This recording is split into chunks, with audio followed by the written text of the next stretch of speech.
Let's hope that we have no glitching now. Good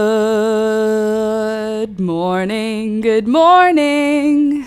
It's the Last Minute Laura show. Good morning, hello. Hi everybody, I am finally feeling pretty much back. You might be able to tell my upper lip is still feeling stiff. You can see when I smile, it's like not even. Because this one's still a little bigger, but no more cold sore. We have won against the demons. And I picked so many flowers. You guys are going to go bananas because there are so many flowers that have come out. Oh, sorry. I started reading and then I got distracted. I picked so many flowers because we are about to have a week of rain. And since we're getting literally 6 days in a row of like thunderstorms, rain, big rain. Hello, gorgeous. Thank you. Hey there, Marina. Greetings. How are you? Good morning. I'm well, thank you. How are all of you doing this morning? Good morning, Candace. Good morning, Heather. Good morning, Louisa. Good morning, Candy. Love to have you all here. First thing, good morning. Thanks for showing up right at the beginning of the stream. Sorry about the glitchiness that happened. It pretty much always does, and then it sorts itself out. But what I was going to say was, I don't recall. I picked a lot of flowers. We're getting a week of rain. That's what it was. So the garden is going to explode because we're not getting any cold nights. We're just having warm days and rainy days for the next week. So all of these flowers we're going to basically get garbaged because they're what's blooming right now. All of the stuff that's blooming in the garden right now is basically going to get damaged by the water, by the rain, and then a whole new plume of garden stuff is going to come out. But I wanted you to see what my garden is producing right now, so I just picked all of it. And I thought it would be fun for us to try and make a flower arrangement, but there is no sense to my picking. I just picked everything. So I picked all of the pretty, not everything, but everything that was pretty and everything that would last a couple of days. I even picked short-stemmed things. Look at these nasturtiums. Aren't they gorgeous? I've got my firecracker vines. I've got some rose campion, some snapdragons, even some geraniums. And then I have an entire vase that you can't see. Let me just bring it over, of just marigolds. Look at this. So I picked them all with the intention that we would work together at the beginning of the stream and try and do a little bit of arranging and putting these flowers in some pretty vases. So I'm going to grab Alex's bouquet that is in his office right now so that we can use that vase. Because we don't have enough vases, let me tell you.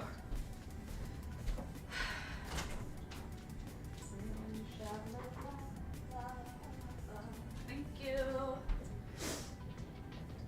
All right, so some of these flowers are still good, which is not like, I kind of hoped we were gonna need to throw all of them out, but that's okay. Let me get another empty vase so that we have something to work with. What are we gonna use as our vase? Let me check. Hey, Peekaboo, get out of his food. That's not yours. You nasty cat. Go away.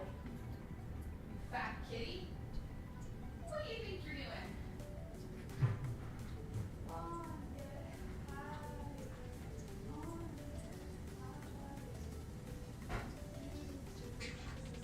I'm sure I have more vases. Like, am I crazy? What's happening? Where are my vases? Rohan, did you? Oh, Jesus, what is today? We literally have had every single thing that could happen today has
vases, you see, what was it? It was that I donated all of them. I donated all of them because I wasn't using them. I recall. Oh, wait, it wasn't just donating. I also put a bunch of them away into storage. All right, so here are the flowers we've got today. We also have some seeds to save. I collected as much as I could last night because everything that's blooming, like I said, is going to get damaged by the rain. So what should we do first? Like I said, I have a whole vase of marigolds here, but I also have this giant vase of long-stemmed flowers, like flowers that I cut the stems extra long. Here's what we're looking at for those beauties. What should we start with? What do you think? What's the vibe? What's your vibe this morning? How are you feeling? What should we start with? What should our centerpiece? It's hard. I don't even want to I like them. They're all messy, but I wanted to arrange them. I picked them with the intention that we were going to arrange them this morning.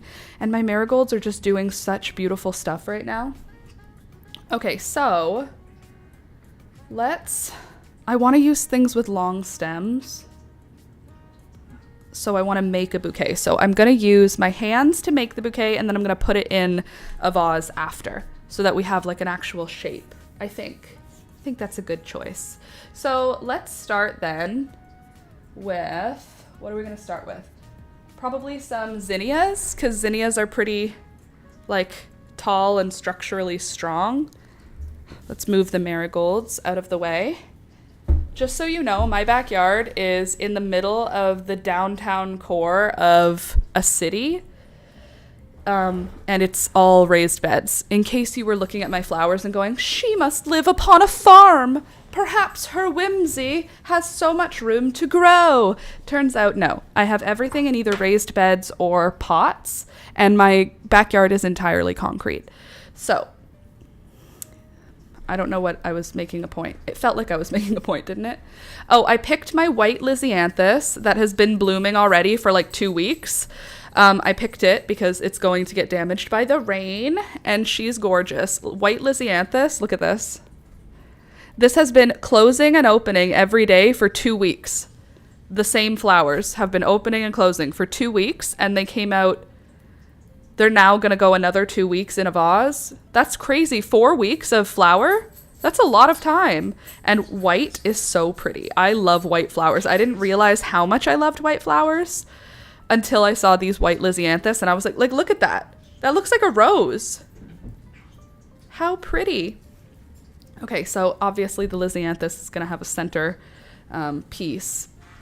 But I think I want to get the zinnias in with him, her, them, with my lisianthus.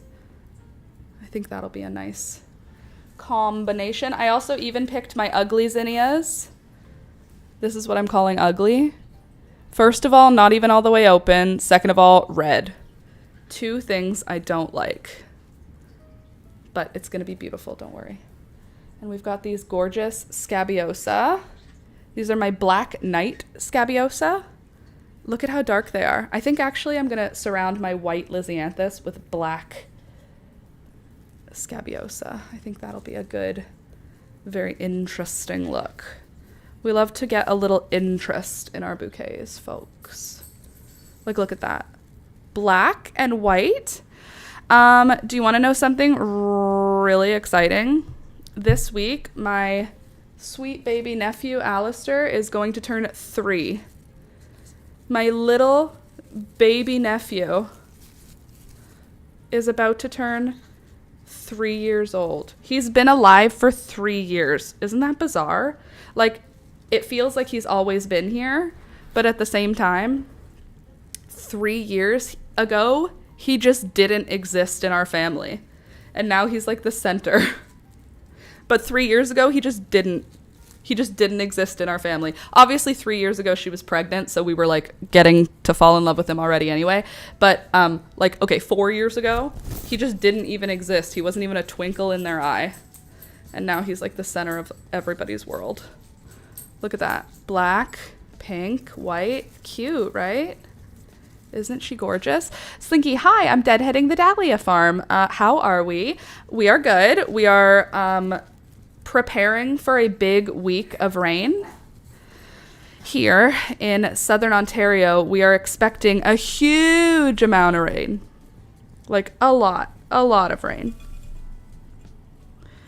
Like many, many days in a row, we're getting heavy rain. So I picked everything that was pretty because I was like, it's not going to get picked this week. This week, everything's going to be wet each night, and I don't want to deal with picking wet flowers, sorry.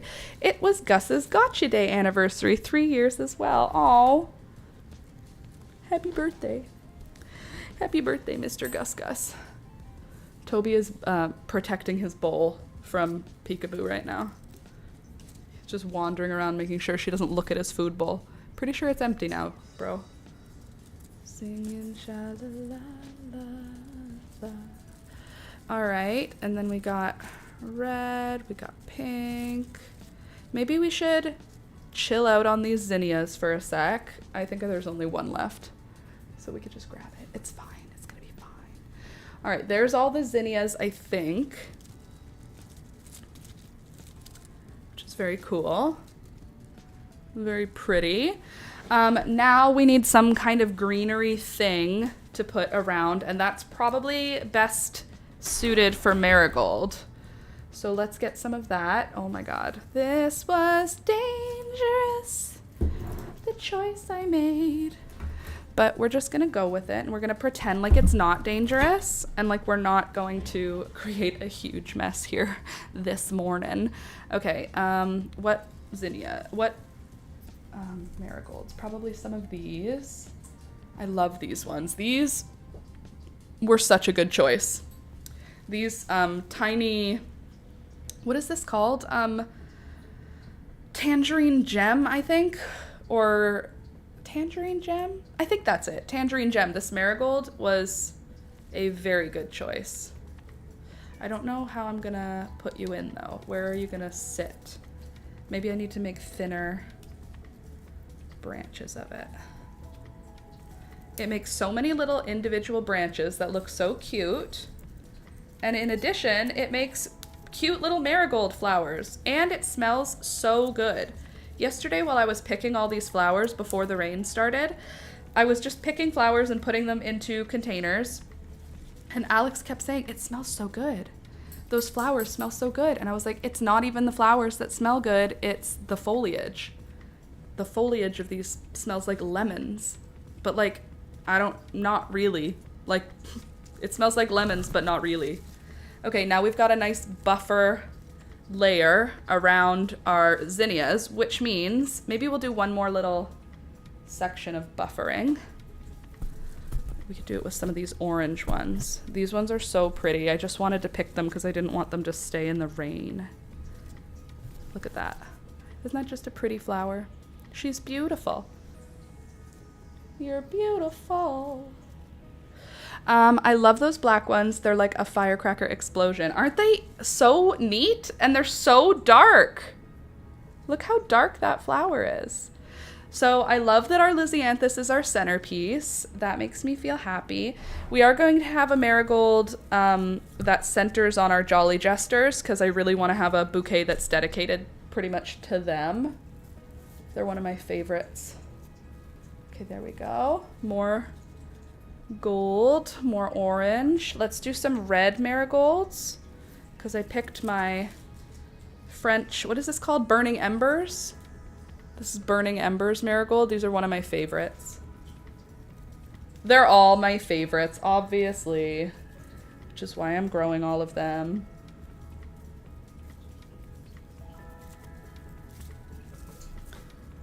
Like that.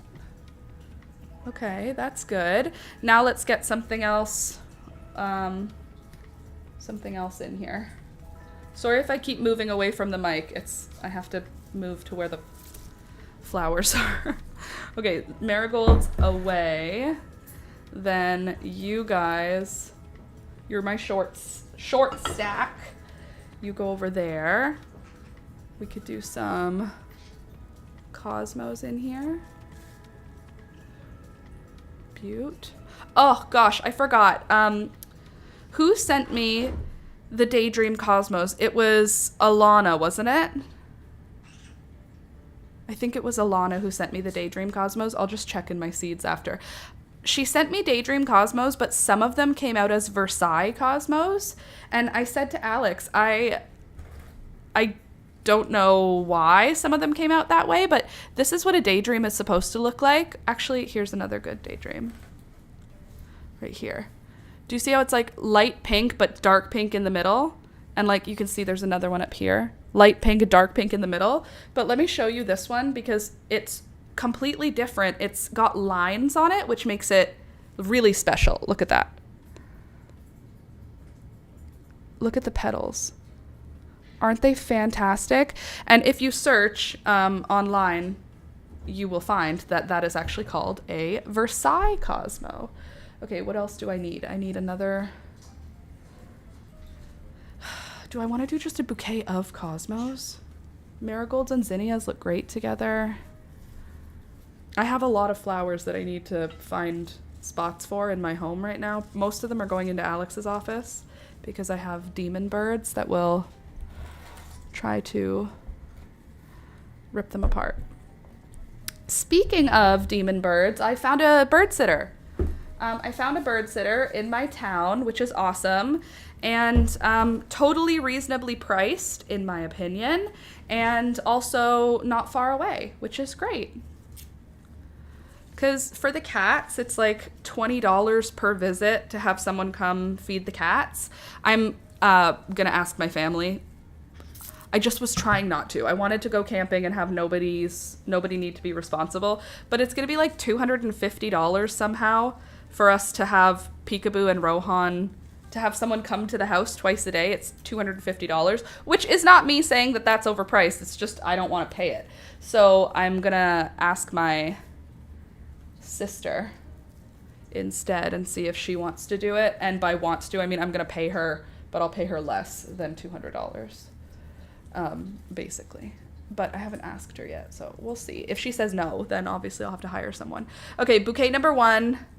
Gorgeous. This is gonna go in a jar because it's not too big. I just have to cut off all of the... Should I cut it right onto the floor? No, I have a garbage bag. I have a garbage bin, rather.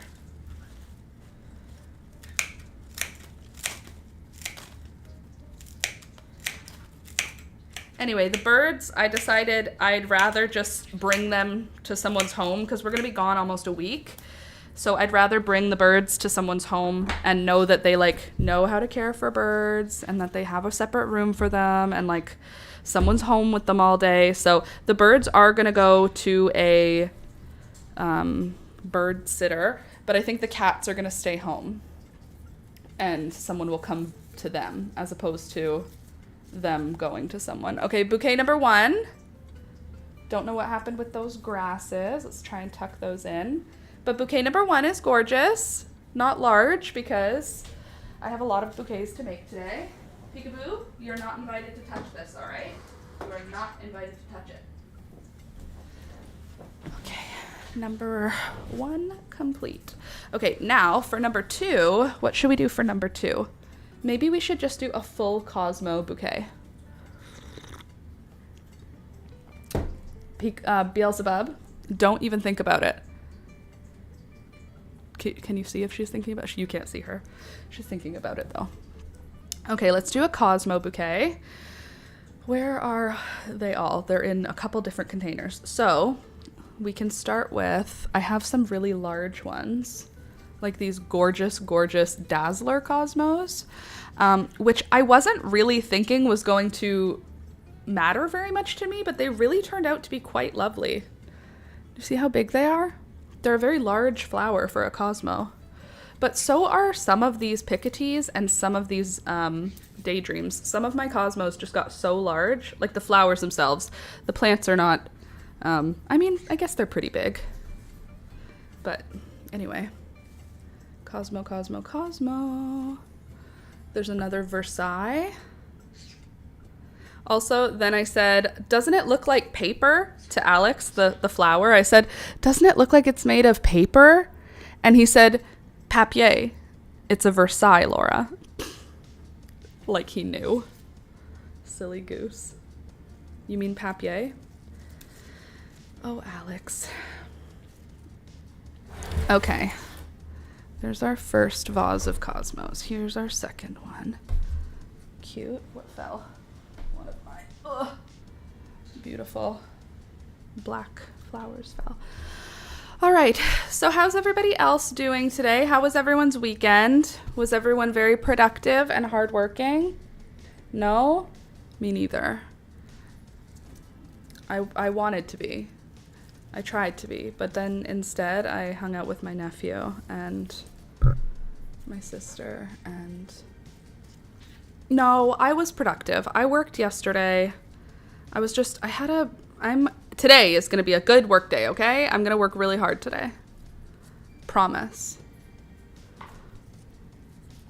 I was. Good. I'm glad you were productive. Oh, I've dropped a... Look, some of my cosmos are starting to die for the season. So before cosmos die, so look how big these flowers are, right? Super healthy, super robust. Look at how small this one is.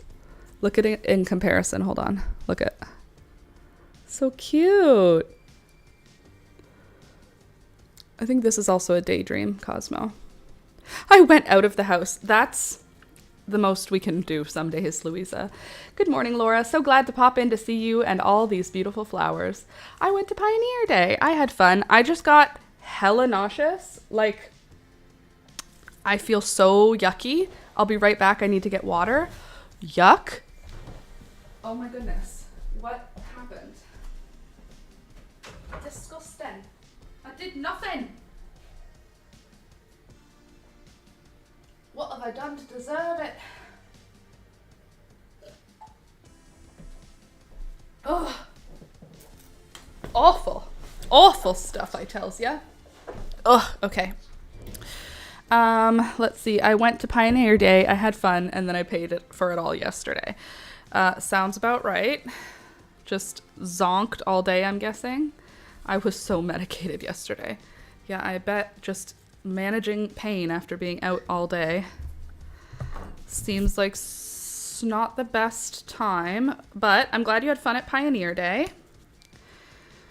I was driving with my sister to go to my parents' farm. They have a farm in Beamsville or Grimsby. They have a farm out towards St. Catharines. My parents do, and we were going, but we were taking the long way. We were driving on the escarpment. Where I live, there's it's called an escarpment. We call it the mountain. Basically, the town is split on two levels, but it's not just the town. It's like the entire of the Niagara region is split onto two levels, and we took the upper level all the way to the farm instead of the lower level. The lower level is fast, essentially, and we took the long route through the country, through the fields and the cows and the goats and stuff, and we stopped at a farm because right up against the road, these little beautiful milk, like chocolate colored cows were living their best life with their babies in this field, and there were like 10 or 12 babies, 10 or 12 mamas.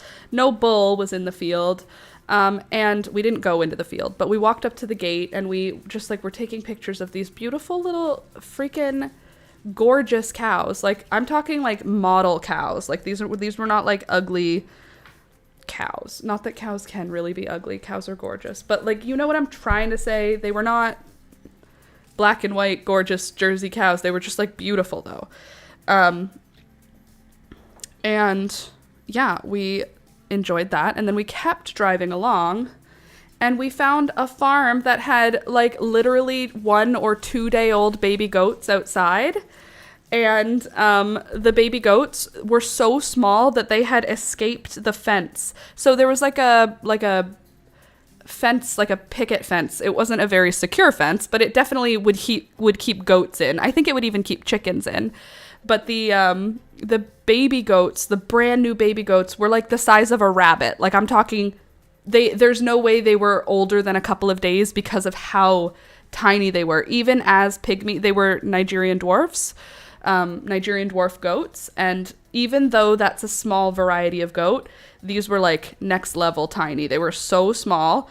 We took pictures, obviously. And when we stopped, we turned around because we saw that they were outside of the fence that they were supposed to be in. So we turned the car around and went back to be like, are they safe? And we scared them and they went right back into the fence. So I actually saved a baby goat this weekend. You're welcome.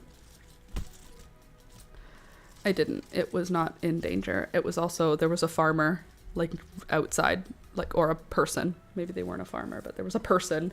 These babies were not in danger. However, for a brief moment we thought they were, and then we saved them in our hearts. We would have saved them if they were in danger.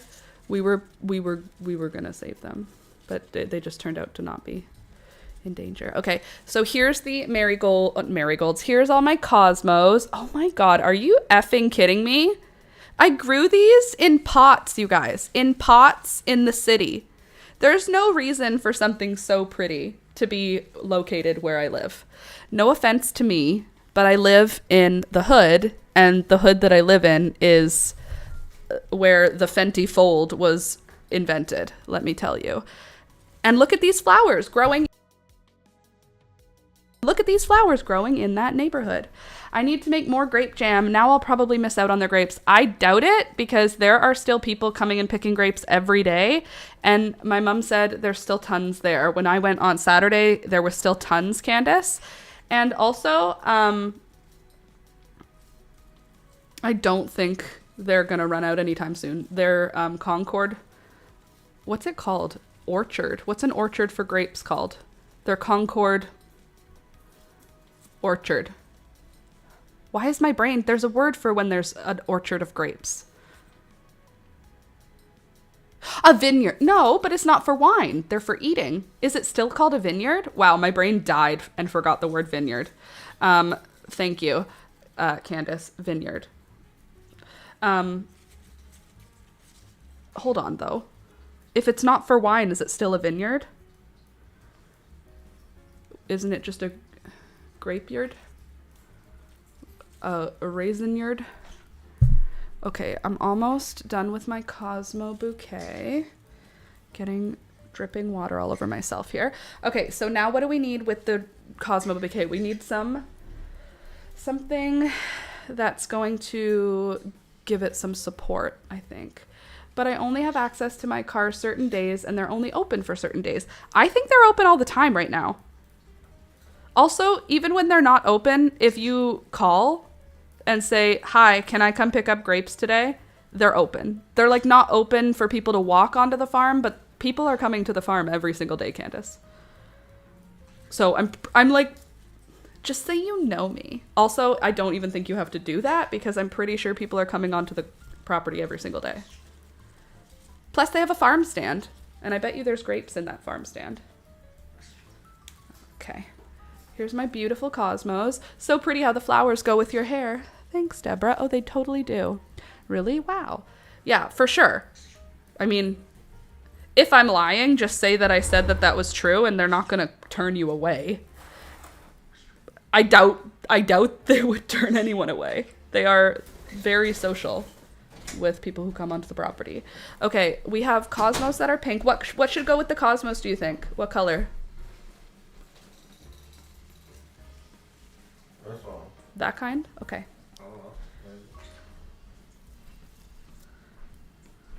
Oops, I forgot a Cosmo here, it seems. I thought they did not do the stand anymore. Nope, they do.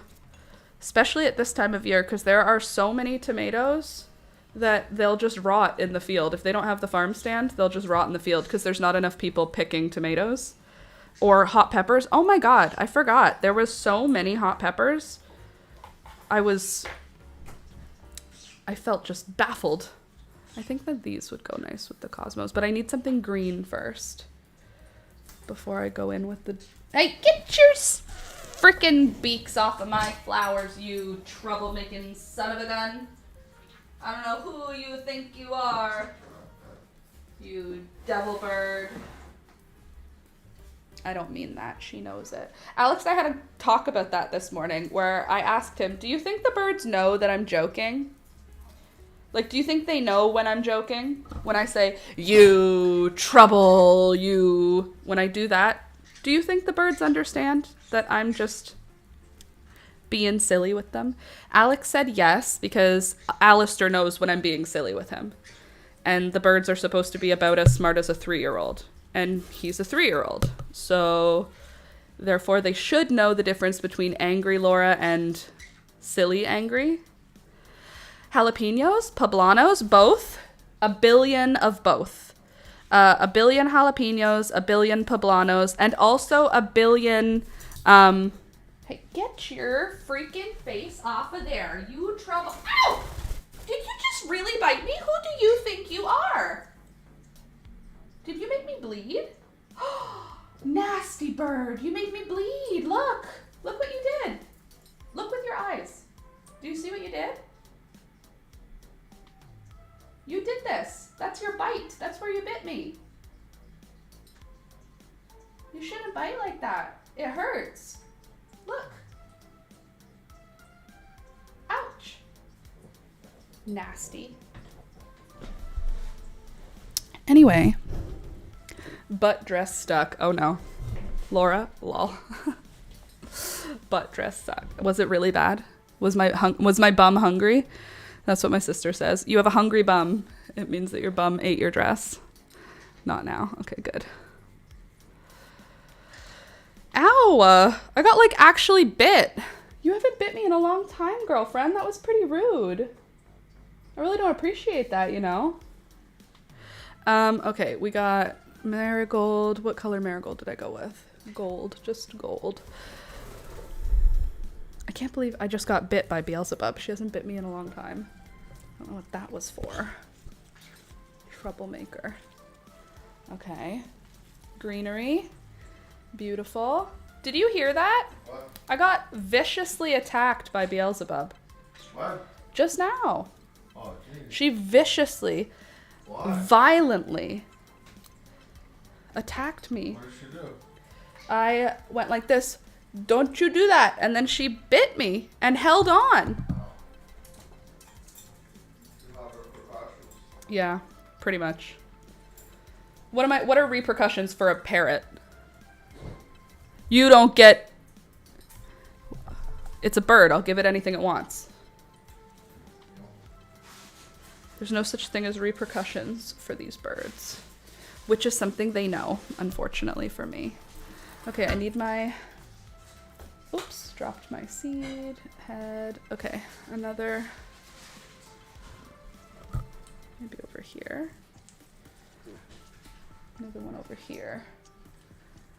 I miss the still of the silence. Okay, there. Beauty. Gorgeous. That's a nice bouquet, huh? A little bit of marigold, maybe a couple more.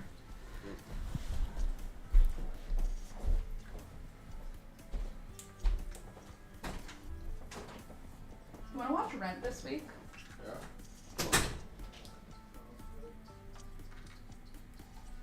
In my head right now, the song, one of the songs from Rent just started playing, and I was like, oh, we haven't watched that in a long time. What's the time? I wish I could sing for you, but unfortunately, I can't. Okay, there. And maybe actually you could go right here. And then you could go over here. That's nice. Nice, big, branchy, pretty. Very cute, very demure. Where did that garbage go? Right here. I can't believe you bit me, Beelzebub. Gary, it's the one that bites, not you. Okay. Cosmos, where are you going? You guys are gonna go in. Oh, what did I just step on? Oh, I stepped on a seed head. We have seeds to save today. All right, marigolds or cosmos. Who's gonna go where? I think the cosmos should go in the nice vase. They feel nice, don't they? Look. Ta-da. Bouquet number 2. Done. Peekaboo, do not knock over this. Please and thank you. Okay, so next bouquet is going to be the Marigold Central Bouquet, but in that bouquet, I'm also going to include this gorgeous, gorgeous girl. This is a Queenie Lime Orange zinnia, and then I guess I will also include this Queenie Lime Orange. These are both Queenie Lime Orange, but look at the difference in color. This Queenie Lime Orange came out almost just orange, and this Queenie Lime Orange came out pretty much just pink. But that's okay, because they're both beautiful. Would your parents still want some egg cartons? I think the answer is no. I don't know for sure, Candace, but I think the answer is no, because I feel like somebody like shut down a farm and gave them stuff, because they have like supplies for farming. Like they have strawberry cartons, you know what I mean? For blackberry picking, they have a large blackberry area now in their grape field. She planted some thornless blackberry variety a couple years ago, and now they are getting so much from it that they've started letting people pick from it, because it was just for the family and then it got bigger. So anyway, I don't think that they need egg cartons, because I think a farm or something, it had to have been either a farm or like a lifelong collector, because there's like egg cartons stacked on their back fridge area, which is funny because they're not even selling eggs right now. They used to sell their eggs, but the chickens just stopped laying them. The chickens just, they said, no, we're done. So I think this might be their last year with chickens, because they are not pets to my parents the way that they were pets to me, but they're still not productive chickens. So like, if they're not productive chickens and they're not pets, what is their value to a farm? In my world, their value is as pets, but my parents are not like, they're not having pet chickens, you know what I mean? So I don't think they're gonna keep them anymore. Too bad for me. I can't take them back because I do not live on a farm. So I think this fall, they're probably gonna start selling off some of their chickens. I said it out loud in front of a customer to my dad, because he was like, oh yeah, someone said, do you sell chickens? And my dad said, no, this is their home. And I was like, Dad, they are for sale. And he was like, no, they're not. And I was like, I'm pretty sure that Mom does not have the intention to have chickens this winter. And he said, news to me. And then I talked to my mom and she was like, it's not news to anyone. Everybody, we've been talking about it for a while.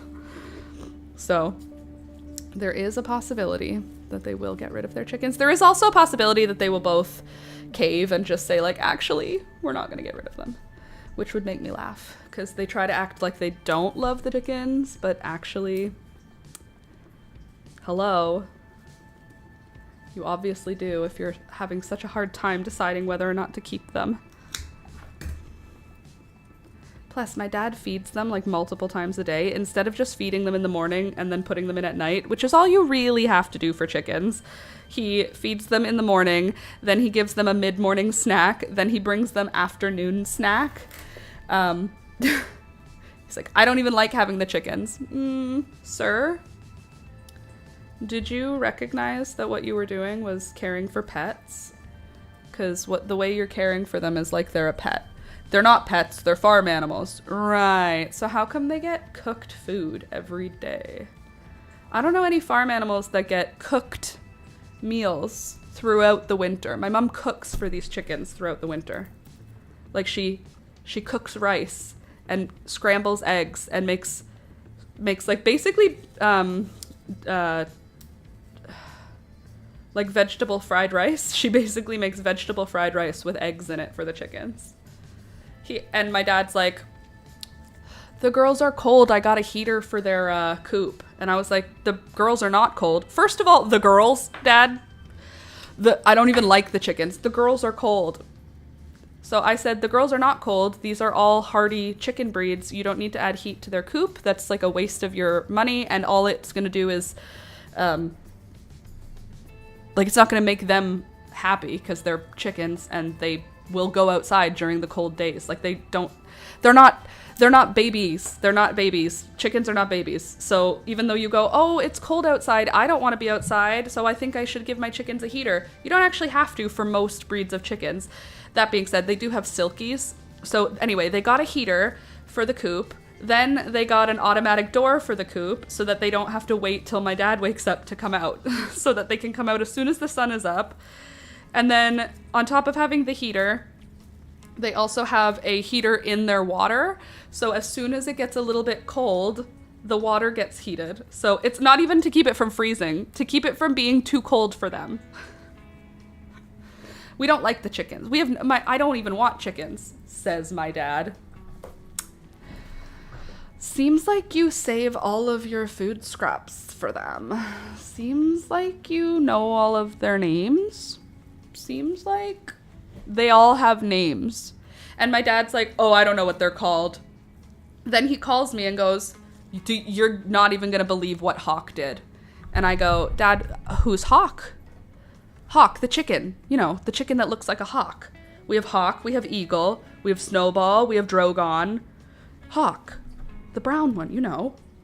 And then I'll say, oh, I love the red ones. And he goes, I don't even know which ones are the red ones. Like, he doesn't know. They have names. He has names for them. But when you ask a question, like, or when you say you like them, he acts like he doesn't. He's so silly. I say it's a boomer thing. Being like, oh, I don't even care. But deeply, you actually do deeply care. Maybe your mom could make chicken soup to sell? My mom already does make chicken soup to sell. Not with her own chickens, but my mom makes so much food that gets sold. You can do, you can't sell in a grocery store when you cook things on your farm, but you can sell things from your farm. There's a thing called the farm gate laws. The law is called farm gate something. Anyway, what it means is that if you have a farm, you can sell food to the public, but you can't sell it in another location. They have to come to the farm to buy that food. So my mom does, she's, I don't know another way to put it, except she's essentially Meals on Wheels for their entire neighborhood, because they have their neighborhood is a lot of old, rich, white people who bought property. They don't have a neighborhood, they live in the country, but the area of town that they live in, it's like all farms. But there's also a lot of people who've moved into those farms, like old people who retired, basically my parents, except the other people aren't maintaining their farms. They're just like living on them. But they're old people and they love living out in the country. They love living in the beauty, but they don't really want to like do farming. Anyway, so my mom essentially does Meals on Wheels for them. Like my dad does deliveries and my mom cooks like butter chicken and goulash, and she does requests from these people. Like they're friends, I suppose, they're neighbors, but like she'll do requests. She makes birthday cakes for people in the neighborhood. She like basically her small business is I will cook all of the things for everyone in the neighborhood for sale. I will sell cooked things to everyone in the neighborhood. That's her business model. And I mean, the neighborhood seems to love it. Finally finished in the garden. For now, it's supposed to rain. It's supposed to rain here for 6 days in a row. Hopefully it stops by Saturday because it's Alistair's birthday this week. And we're having a birthday party for him. I say we like I'm involved. I'm going to his birthday party. Okay, here's my marigold bouquet. There's also a really pretty snapdragon hiding in here, a yellow one. Look at my Jolly Jester marigolds. Aren't they the prettiest? I'm obsessed with Jolly Jester marigolds. They're the loveliest flowers. Okay, now let's see what's left.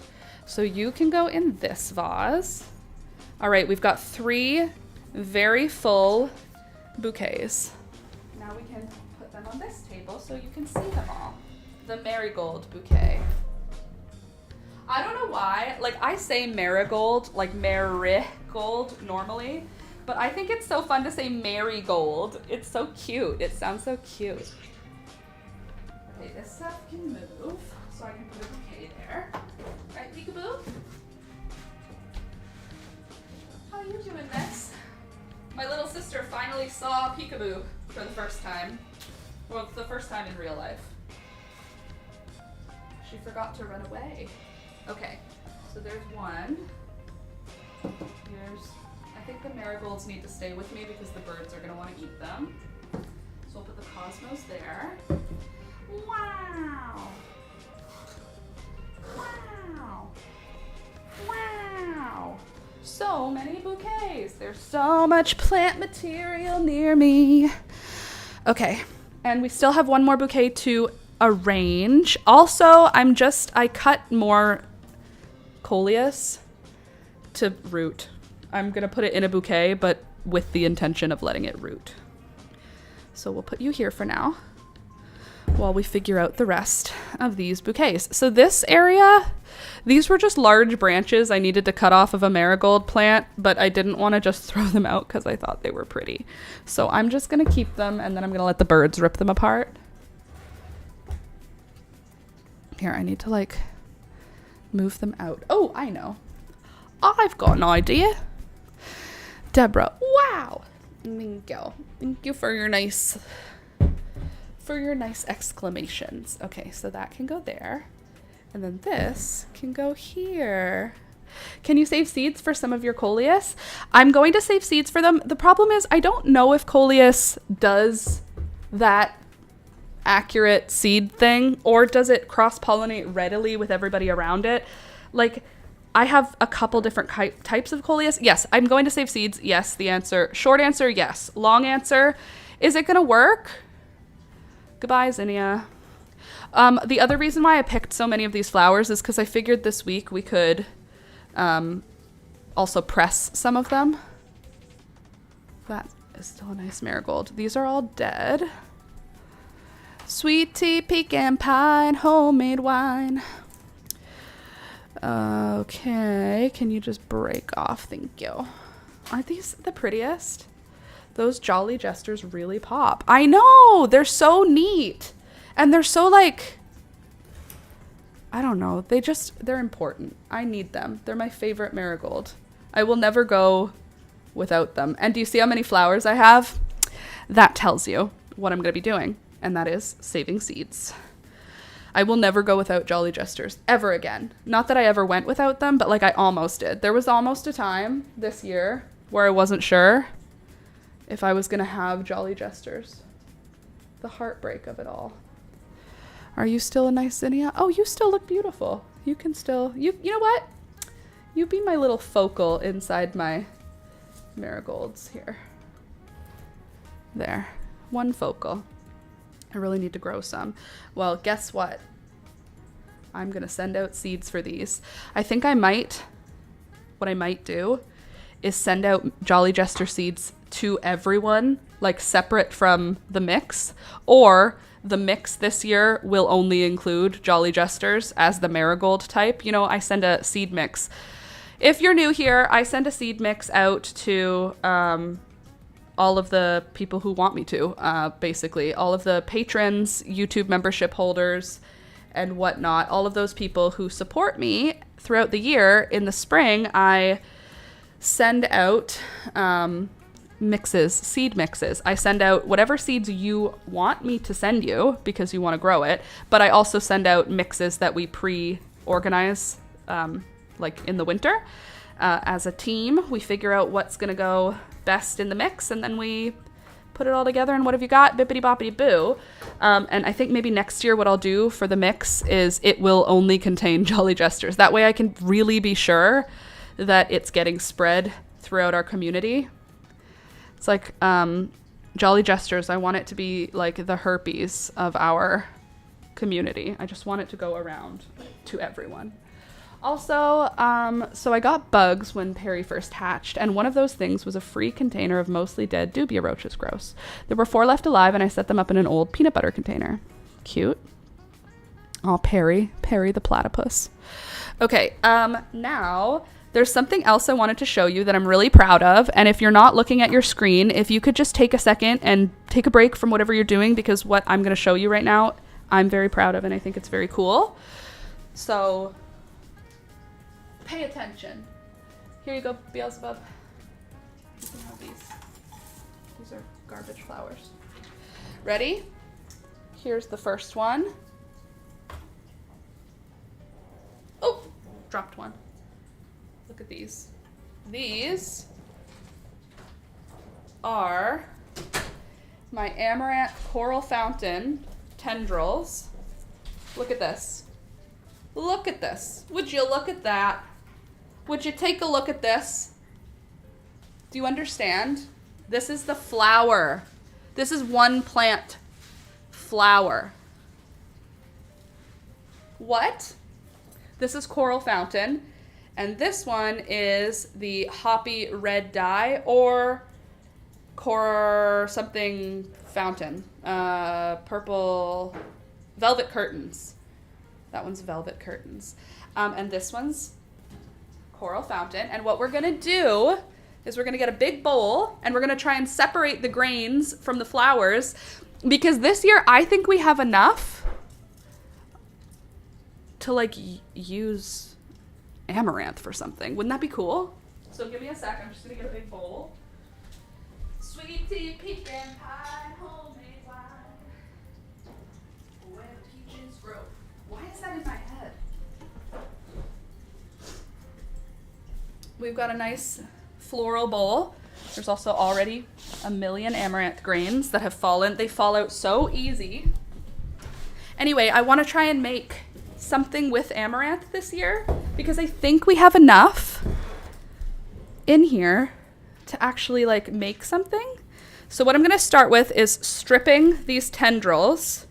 I'm just going to strip off as much as I can and not keep any of the stem off of the, like this. You know what I mean. I had to pull this down.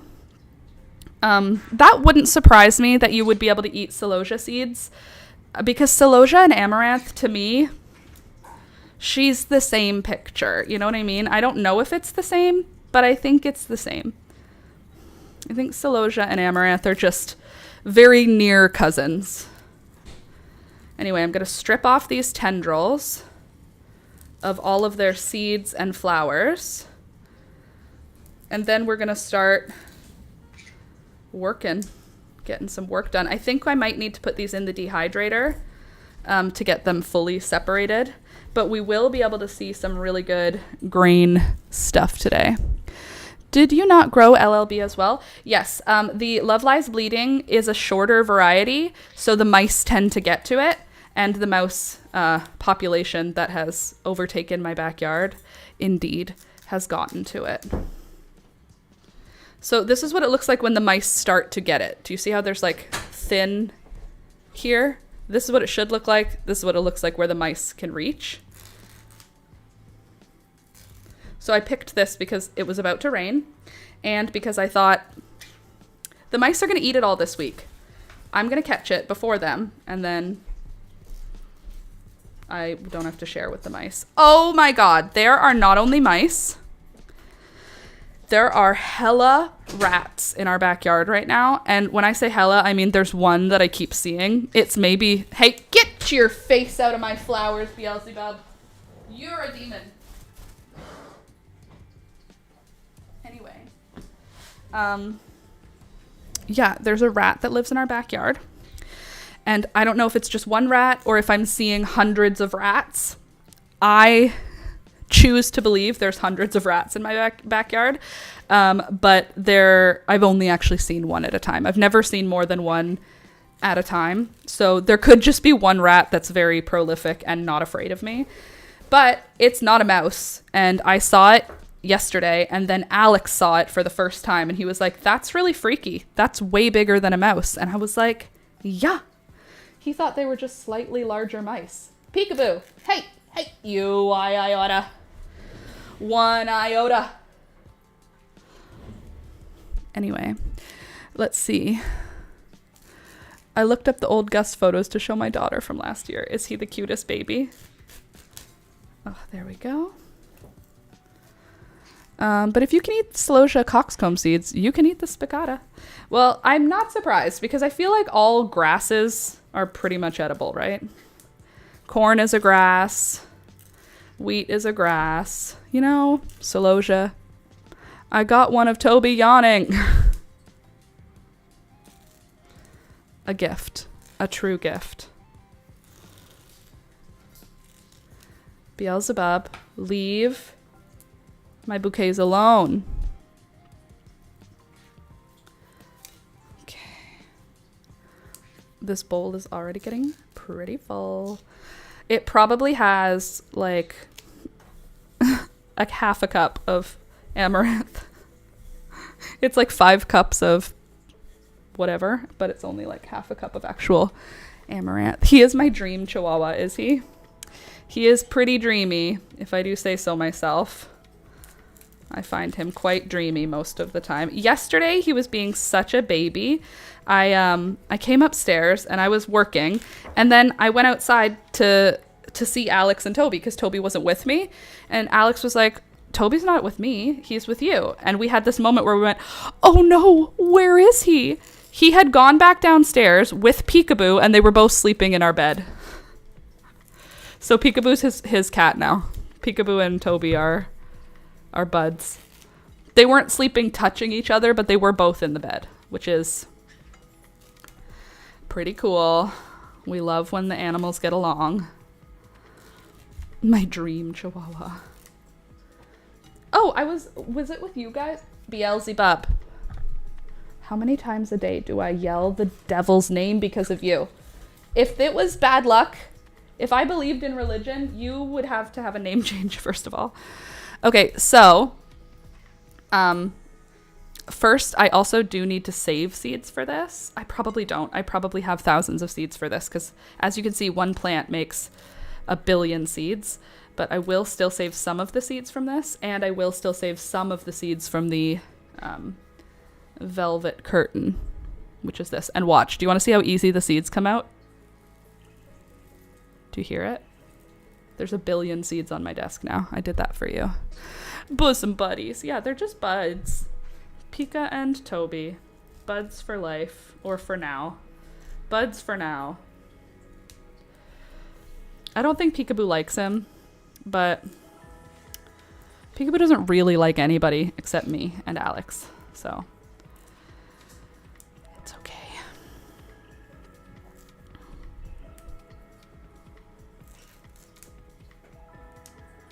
Okay. So what I would normally do if this was a little bit drier is I would just rub it between my hands and the grains would fall out and then the flower petals would kind of separate, but it feels a little bit damp for that. But I do think if I just scoop the light stuff off, there should be some good seed quantities at the bottom. So here's all the amaranth. I'm going to just harvest a few seeds from this area. Beelzebub, don't even think about it. I also need an envelope. Oh God, the Zac Brown band is just repeating songs in my head this morning. I didn't ask for this. Okay. I need to write Coral Fountain. Where is my pen? Do you not see my pen? Do you see a pen around? We also forgot to arrange the last bouquet. We still have a whole bouquet of flowers here. And it smells so good. I wish you could smell these nasturtium flowers. They have the most dreamy, kind of like, I guess it's floral, but it's kind of like lilies. If you mixed lilies with orange blossoms. It's really very floral, very pretty. These are my favorite ones from this year. Just pure butter yellow. Aren't they beautiful? Not butter yellow, pure American cheese. Like, what even is that color? Look at all the flowers in our background right now. Pretty good deal, I think. I think we got a good amount of flowers for today. Okay, so I'm gonna just grab some of the seeds from the bottom. Am I? Are there even seeds separating? I'll just do this. And then I'll deal with it later, because that's fine. Okay. So, What did you get up to this weekend? Anything fun? How was the Pioneer Day, Candace? What did they have? What's the vibe of Pioneer Day? Also, Pioneer Day. I didn't even know that was a thing. Is it pioneer like when people moved to Canada and started settling in the Niagara region? Is it like that, Pioneer Day? I feel like pioneer is something that I think of with the US. I don't think of it with Canada. But, I mean, there would have been, right? Did they call themselves pioneers? Did the pioneers? I got some apple fritters, got the crap scared out of me when they shot off a cannon. That checks out. Shooting off a cannon would also scare the crap out of me. Apple fritters. The old-fashioned kind.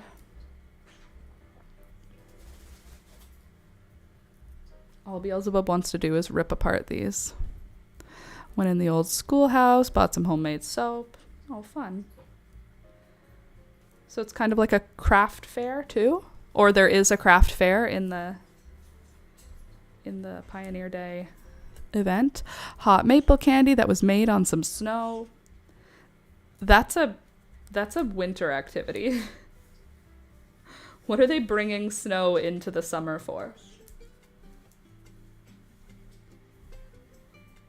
Beelzebub, where are you? I hear her causing trouble. I can just hear it.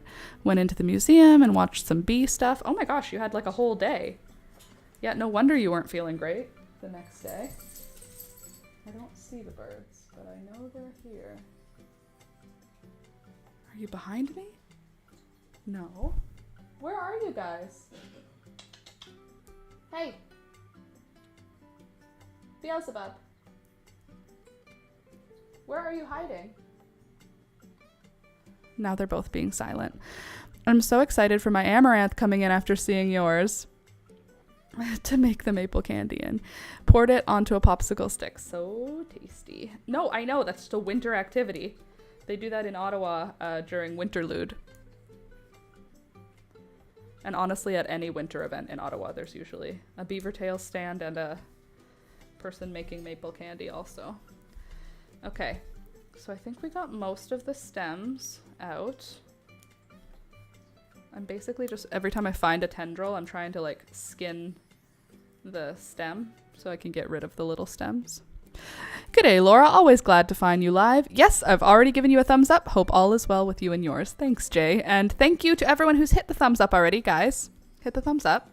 I'm doing well. I am taking amaranth off of its stems with the intention of separating the seeds from the flowers.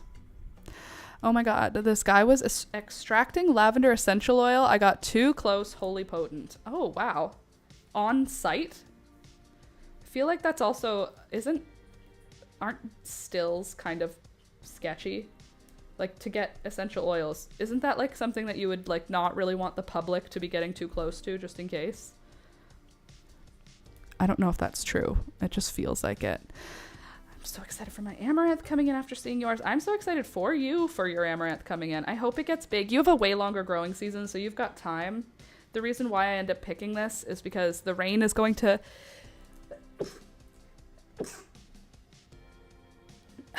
The rain that's coming is going to knock out a bunch of these seeds, which means I will get less of an amaranth harvest. Wow, my eyeball. I can feel an eyelash literally touching the white part of my eyeball. I'm not into it. Okay, cute. Will you dye with the flowers? I don't think so. This one says hoppy red dye, but I don't really know if I want to waste the amaranth. If I can separate the seeds, then I might as well use what's left, you know? I feel like I'm cheating. My first frost isn't till November. My first frost is supposed to be in the first or second week of October, but I feel in my heart of hearts... You went to GBF? Rude. I wish I had known. We could have met up there. I go to GBF. every week. Literally every week. I feel like I'm cheating. You basically are cheating. I'd like to see how essential oils are harvested. No. For wanting to see it, totally. I would want to see it too. But I remember I knew someone who had a still, like, to do oil extraction. They weren't using it for essential. Well, I guess technically it was still an essential oil. It just wasn't for floral. But anyway, when I said, like, ooh, can I see it? He was like, it's like kind of a dangerous thing. You can see it, but I'm not gonna like have you over while I'm using it because it's not like a safe. It's like an explosion waiting to happen. And I was like, all right. Good to know. And I just believed him. So actually, me giving you this information is just based on someone telling me that one time. But a bit bigger, like a home one, but a bit bigger, just a bit of a different setup inside. Almost looks like a juice extractor. Interesting. Speaking of juice extractor, my mom has been making hella grape juice because she has a steam press now.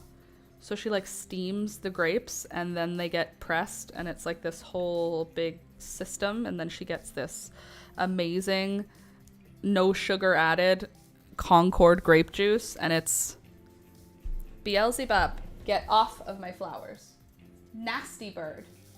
No touching my bouquets.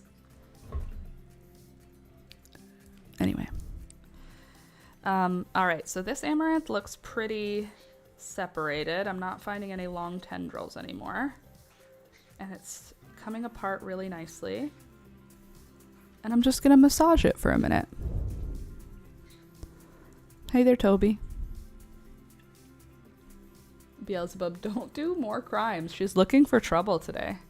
Is it because I have all this fun stuff? Do you want me to put this in your cage and you can chew on it? Oh yeah? Is that the case? Here, I'll put it right here so that everyone can watch you just make a mess. There. There you go. Make a mess. Oh, you can't see them.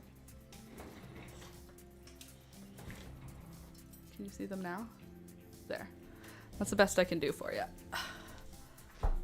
I have a steam juicer as well, but I want to make jam, not juice or jelly this year. Jam, not juice or jelly. Oh god, but grape jelly is so good. What's the difference between grape jelly and grape jam? Can you have grape jam that has like bits in it? I feel like grapes, it's always jelly. Okay.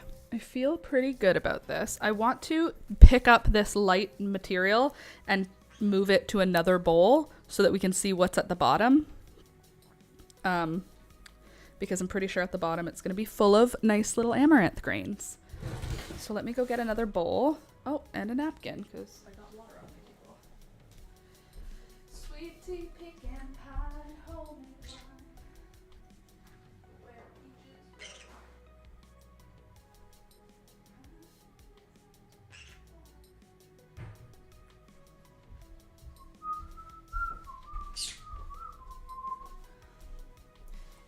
And a little bit of chicken fry. Jam has pulp or the meat of the grape. Jelly is made from just the juice. Oh. Very good. Oh, I guess I didn't need to do that. All right, so I'm just going to moosh it up in my hand a little, like this, just to like separate as much of the grains from the flowers as I can. Then I'll pick up the light flower material. Oh, which is absolutely packed with seeds, but that's fine. Pick up the light flower material, zhuzh around the next level. Look at Toby sphinxing. He's a sphinxy boy. Squish up this next level, make it all shaky. You know what could work also is like a colander maybe. Oh wow, you can totally see there's lots of seeds. Beaut. Are you ready for this? You're gonna be like, whoa, that's so much amaranth. Or you'll be like, I don't understand. One of the two. So I'll shake, because the seeds are heavier. If we just shake the bowl, the seeds will fall to the bottom, and then I can grab the top stuff. Are you ready for this? It's gonna blow your mind. Or it's not. I don't know. It depends on how you feel about seeds. It blows my mind. Are you ready for how many? Oh my God, there's so many seeds. So I'm shaking it, and that shaking is just gonna help get the fluffy flower stuff to the top because the seeds have a little bit more weight to them. Oh, we should do some winnowing and just make a huge mess in my house. Oh, that's me making that noise. I was like, is that you, Beelzebub? Nope, it's not. Okay.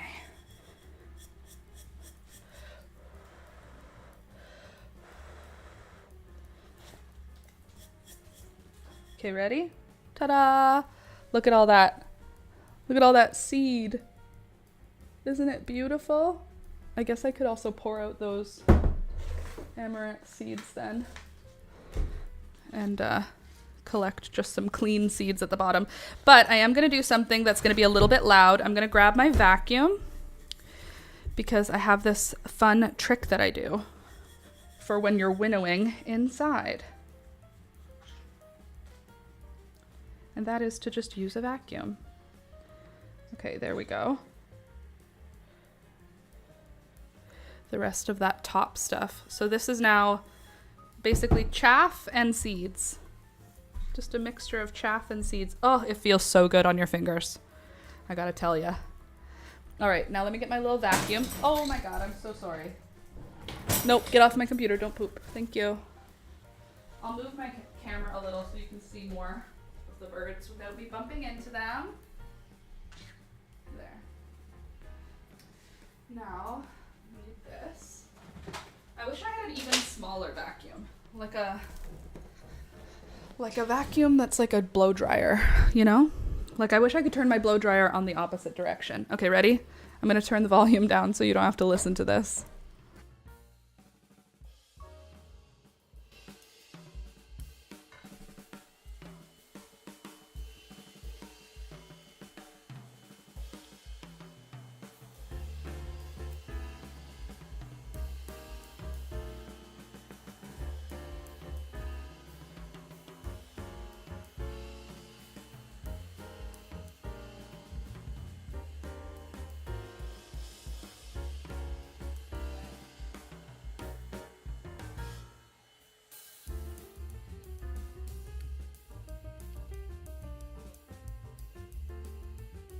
Okay, so it's too wet for what I wanted. Usually it's so light that the vacuum just picks up the chaff easily. But what I would do if this was outside, I'm gonna do it inside, but what I would do if I was outside is I would do this. Can you see it fluff out? The light stuff that falls out, that's chaff, that's not seed.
There.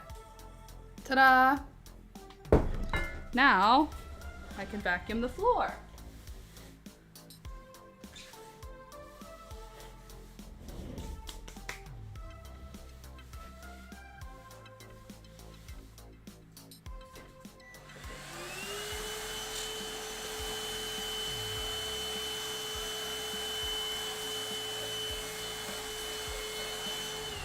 Okay, so now that the amaranth chaff is mostly separated, obviously there's still some. Look at this. That's the seed we ended up with from just our first shake. Isn't that pretty? Isn't that fun? I think it's both of those things, fun and pretty. Okay, so now I'm gonna just take a sec and pour these seeds into a smaller bowl so we can do it again. Oh, hello, I'm off to bed. Oh, hey Jay, have a good rest of your day. Or have a good sleep. Not rest of your day is over. Have a good sleep. Thank you for stopping by. Okay, here's our first pass of harvesting amaranth seeds. Obviously it's not perfect. There's still some chaff, but that's okay. Now again, we're gonna do the exact same thing again. So I'm gonna pour all of the amaranth back into the metal glass bowl. Like so. Then we'll give it a little massage again. The longer you wait for the amaranth to dry, the easier it separates from the chaff. The easier the seeds will separate from the chaff. But this works. This is a totally easy way to do it. Rub it between your fingers. Then I'll just give it a shake, and that will allow all of the seeds to fall to the bottom. Then I can grab those flower heads like that. Give it another shake. Oh, there's chaff coming out on its own. And then I'll do it again.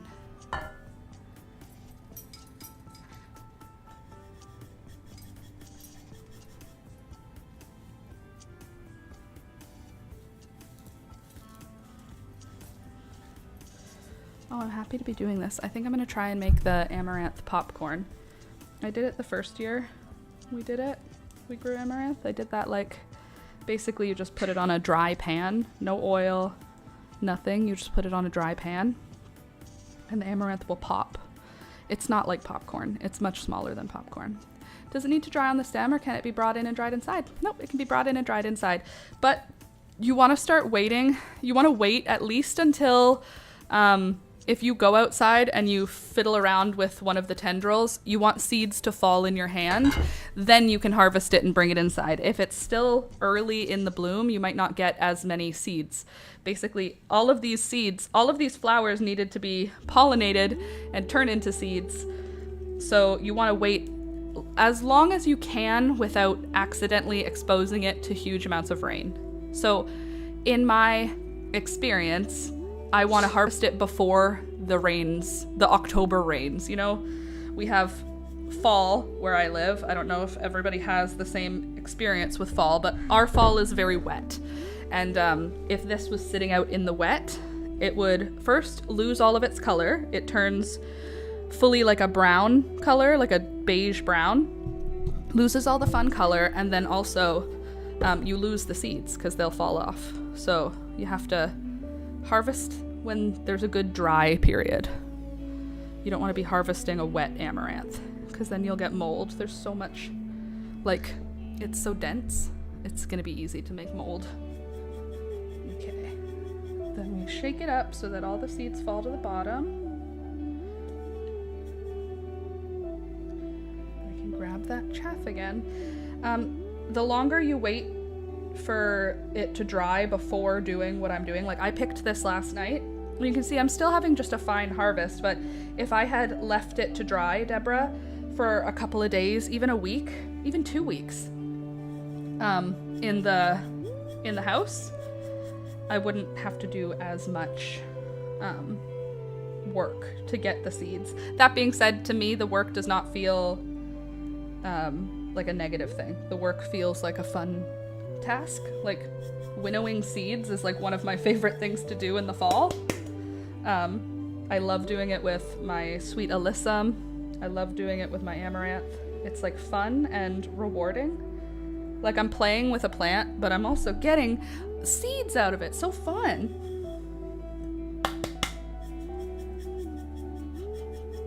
So I'm shaking it so the seeds can fall. And I can grab all the rest of this chaff. So the seeds are not pink. I think that's something else that makes it easy to separate them, is when you look at this, you see how much pink there is? The seeds are not pink. So all the pink needs to come out, essentially. So I'm gonna just do that again. I'm gonna just make a huge mess on my floor with you guys here. Ignore my upper thighs. I need to cross my legs.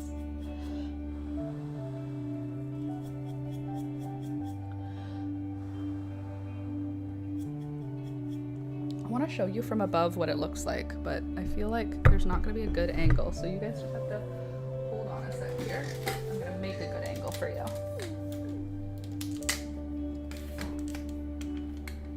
Oh, by the way, my mother of thousands survived the overwatering. Oh, good. I had a mother of thousands one time. There was a time when I was the mother of thousands. And then I killed it. But it was an accident. Oh my gosh, do you want to hear something hilarious Alistair said? I knocked over his bowl of, what was it, honeycombs? He had a bowl of honeycombs. Oh, enjoy my calves and thighs. Please hold. Let me try and find a good angle for you. Right here.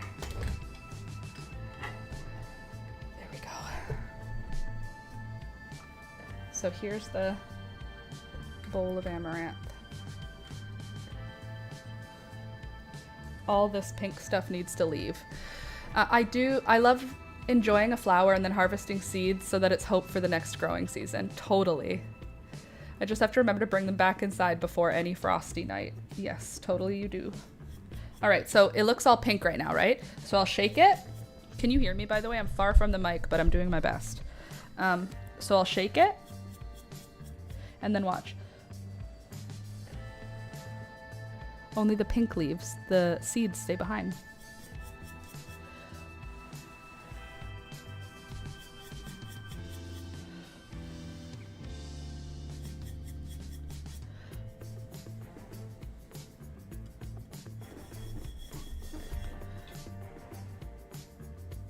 I just spilled water.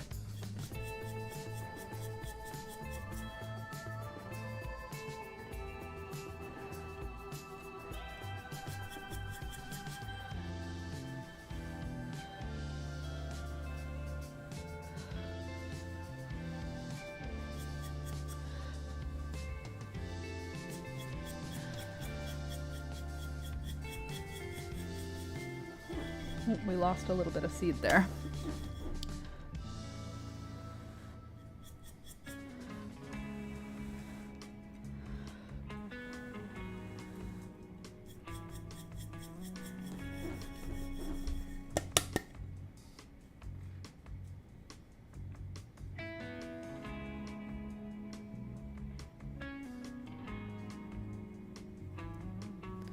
That's probably millions of seeds. It literally probably is. So do you see how it's starting to get more orange? The pink is leaving. So we just shake it. And then the seeds fall to the lowest point in the bowl. Oops, sorry. And then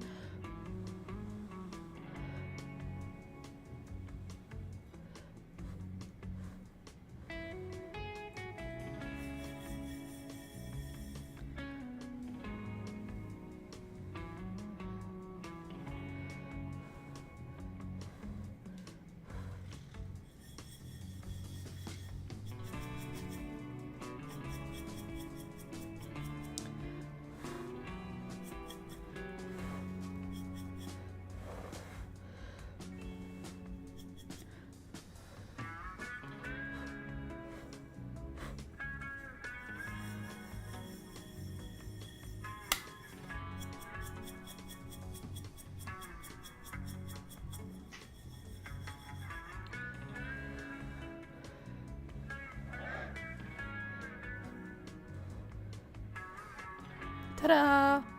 See? Amaranth seeds. Now look. So the first pass got us this many.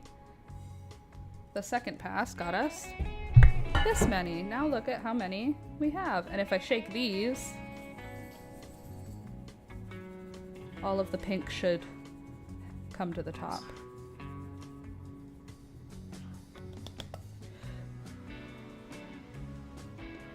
Oh, it feels so nice. See? Kind of like little tiny quinoa. And now I'll back up so you can see. First of all, this is my lap. Ready for the floor? Gorgeous. Just get a broom so you can see how much chaff you end up with. It's alright, it's mopping day anyway. It's garbage night for us, which means it's the night when I do all of my mopping.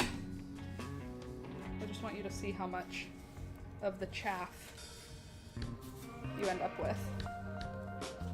Ready? Here she comes. Please ignore the mess on my floor. It's just don't even look at that. Just ignore that, okay? Ready? Here's the chaff. Look at how much. So this is not seed. This is just the bits. Just the bits. There probably is still seed in here. Let me see. All the chaff to the side. There. So you can see there is still seed. Because this stuff here is all brown, which means that's the seed. But we already harvested our seed.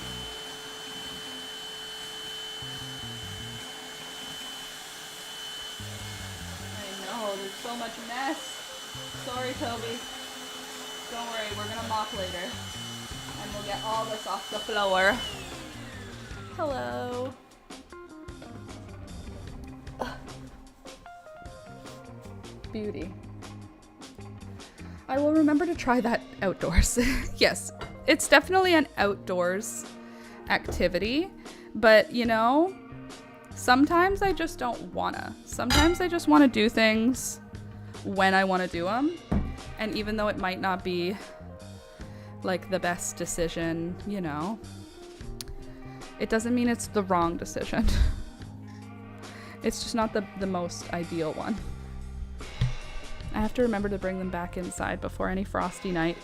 Louisa, I have to do that like before we go camping.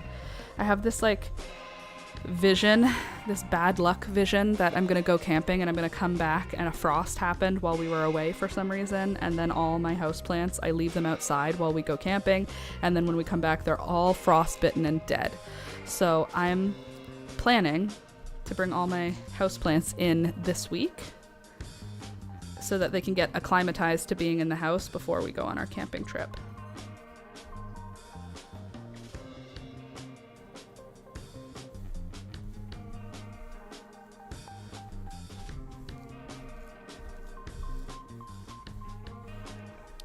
So all of this stuff, while technically this is like the garbage from the seed saving, I'm not going to throw it out yet because there's still thousands of seeds that have not come out yet of the plant matter. So I'm gonna just keep these for a couple days till they dry out, and then I'll do this whole thing again. I'll probably do it outside next time. Yeah, I'll do the same thing that I've just done with you guys after a couple days so I can get the rest of the seeds out. But look at how that's gotta be like a million seeds. Like you said, that's probably millions of seeds. And they look like quinoa up close. Now that my hand is covered in them, one sec. Okay, now I want to do the same thing, but with the purple velvet curtains amaranth. I'm just gonna wipe out this bowl. This floor is crazy. Okay, so this amaranth is now done for now. And then we're gonna do the either hoppy red dye or Polish curtains. I don't know. So I'm gonna try and just see if I can just get some of the seeds to just fall out without ripping it all apart. The answer is yes. Do you hear them falling? Listen.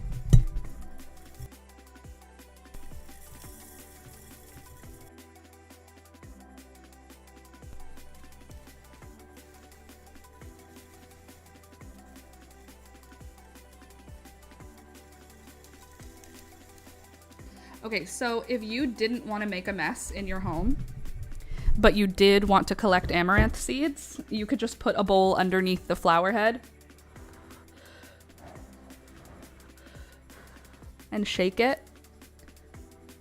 And there's your seeds. I didn't have to do any hard work for that one. Those just came right off.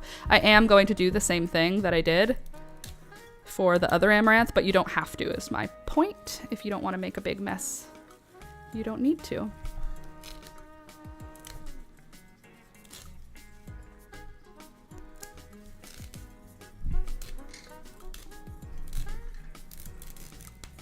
One million seeds.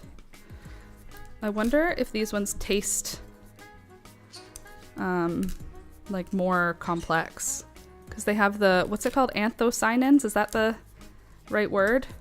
The purple, they have purple in them. Give him a little massage. Hello, Tobe. How you doing? I'm just wondering what I'm up to. Just ripping up plants, no problems. So I have already brought in some of my houseplants. I brought in one of my aloes. I have 2 other pots with aloe outside. I brought in one of my aloes. I brought in my coffee plant already. I need to bring in my money tree and my umbrella tree. I need to bring in my dracaena. I have so many snake plants that need to come inside. I'm honestly like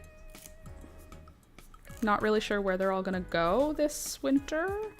Alex said that we should set up some grow lights downstairs so that we can have more things unbothered by the animals. More of my plants, that is. And I think we're gonna set up a bunch of grow lights in Alex's office because his office is quite dark. He faces north, so he doesn't get a lot of like natural sunlight coming in. So I think we're gonna add grow lights into his room. Not grow shelves, just grow lights. So they'll just be like secured to his shelving, you know, like the lighting is, I mean. Point is, I think his office will be one of the main homes this winter for some of our plants. Unfortunately, because I have these demons that love ripping up plants, I can't keep a lot of house plants out here. Unless they're like right next to me where I can keep them safe. Okay. This feels good.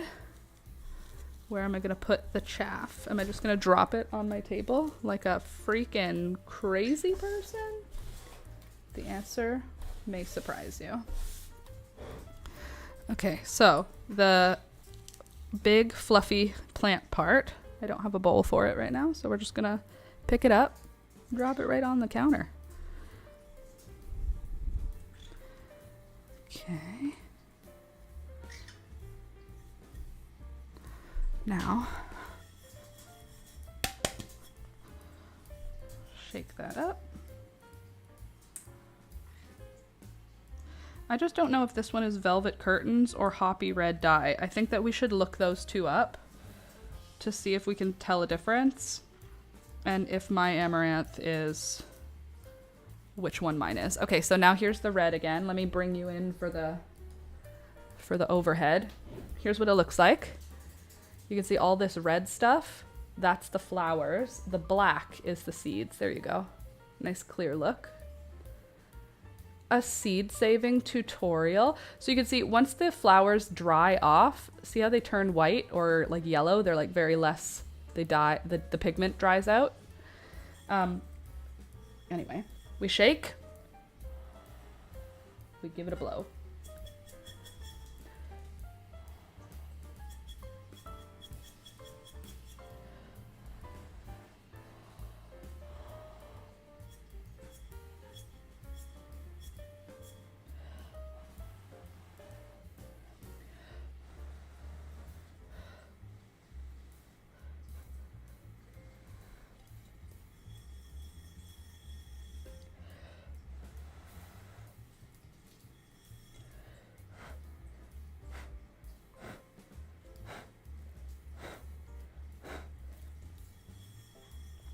Ta-da!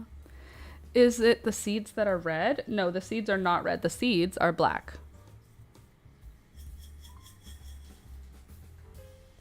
Black and shiny.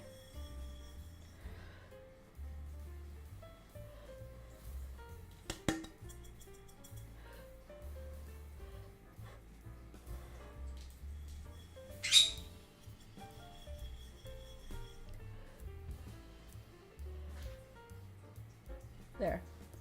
So there's the seeds. Some of them are orange. Your thumbs are so pink. Oh, true. From ripping off all of the flower bits. Some of them are orange, interestingly. But most of them are black. They'll probably all turn black. Oh my god, these feel so pretty to touch. Because they're so, like, shiny. Can you feel what I'm trying to... Can you feel this? I just want you to feel this.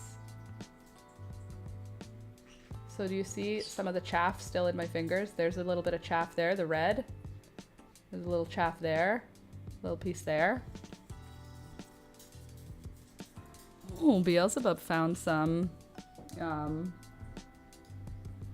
she found a piece of amaranth to chew on also.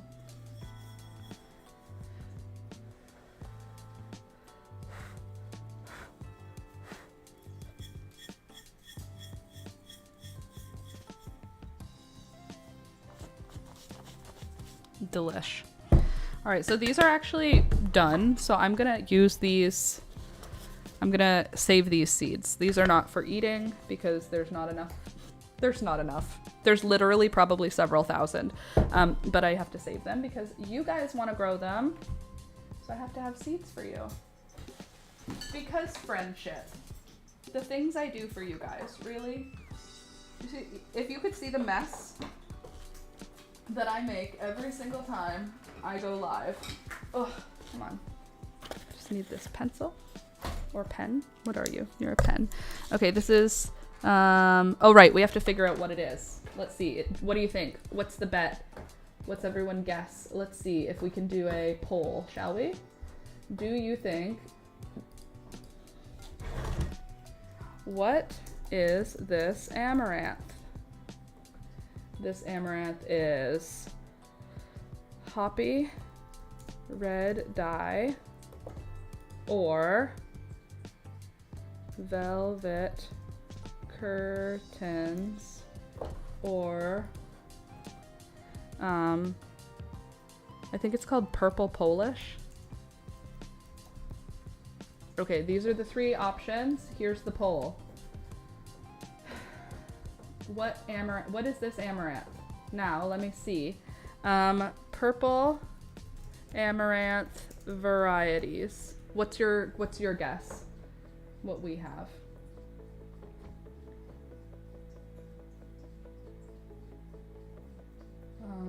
Common names for amaranth.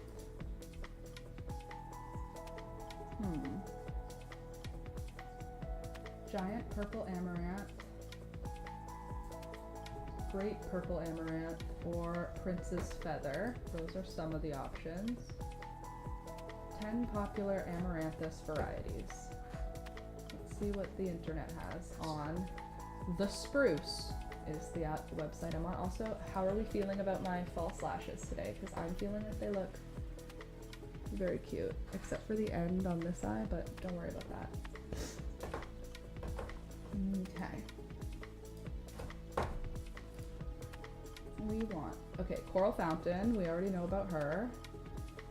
Dreadlocks, that's different. Autumn's Touch, okay. Copperhead, okay. Hoppy Red Dye. This kind of looks like Hoppy Red Dye. Hot Biscuits is what I want next year.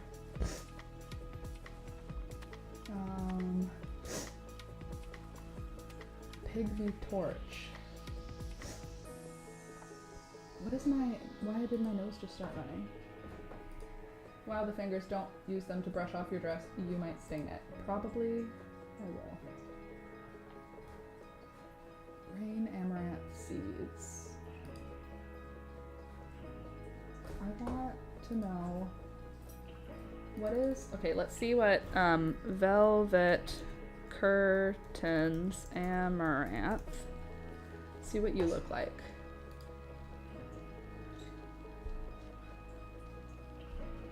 Okay, velvet curtains. Possible. If you guys want to see what I'm looking at, probably it would help if we're both looking. Okay, so here's what, let's see, velvet curtains looks like. Here's a velvety curtain. And now I'm gonna search Hoppy. Okay, actually I'll do it as a whole separate search. Hoppy, nope, Hoppy red dye amaranth. Images. Okay, so Hoppy red dye looks the same as velvet curtains. Okay, so now we're gonna say, what is the difference between Hoppy red dye and velvet curtains amaranth?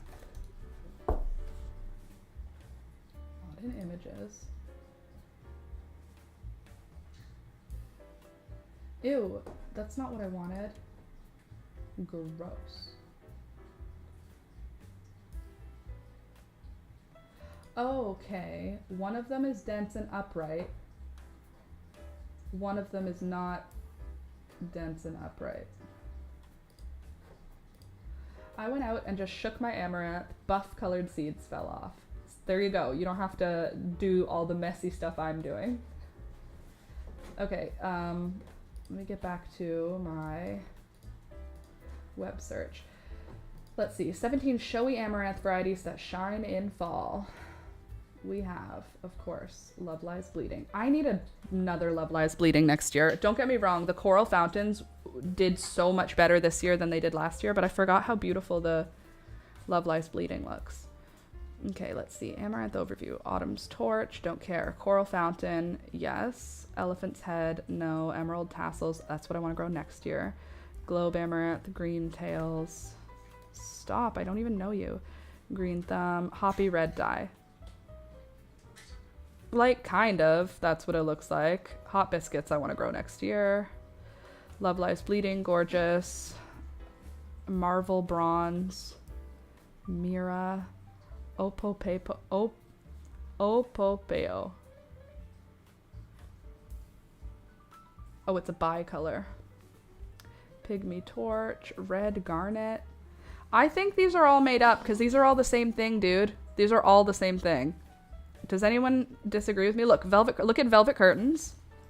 Okay, beauty. Tell me that's not the same thing. Like, it looks redder, but it's probably not. They're all reddish purple. I think it's a scam. I think amaranth might be a scam, guys. What are we gonna call it? Let's see. What do we got? We got velvet curtains is our winner right now. Hoppy Red Dye and Purple Polish are arguing for second place. All right, so let's just call this, I think, velvet curtains. Amaranth. That being said, I did plant Hoppy Red Dye and velvet curtains. Amaranth velvet curtains or Hoppy Red Dye. Who's to say? Oh, I have to put the year. 2025.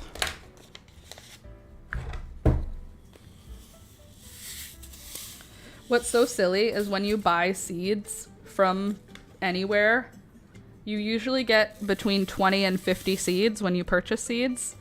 And one amaranth plant makes, I think, probably millions. Don't you think? I bet there's millions of seeds in each of these. I'm just gonna give her a little quick masseuse again. Oh, the mess on my desk is making me feel a little overwhelmed.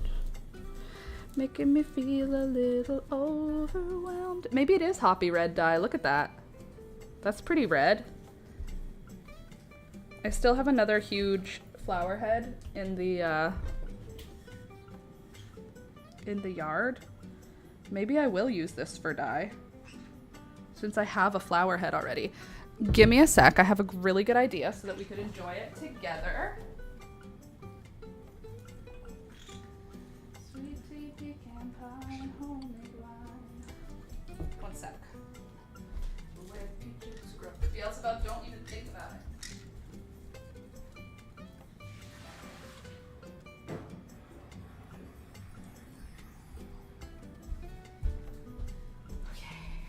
Ooh, there's so much flower pieces everywhere. Ugh. What am I doing? Ugh, just a mess. What in the world?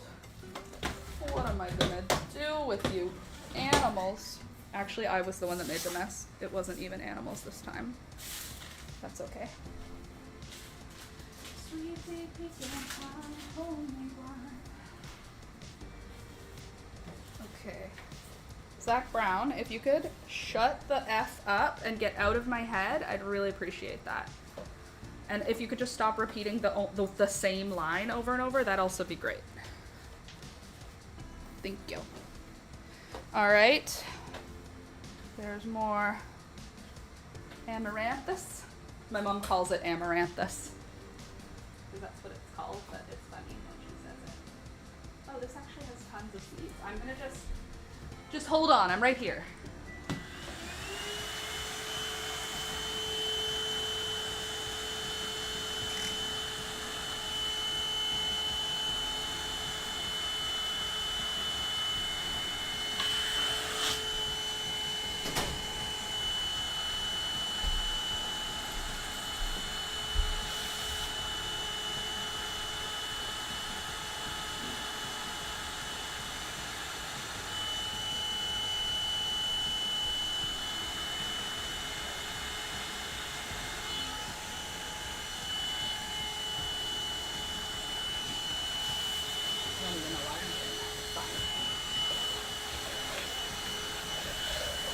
What a mess.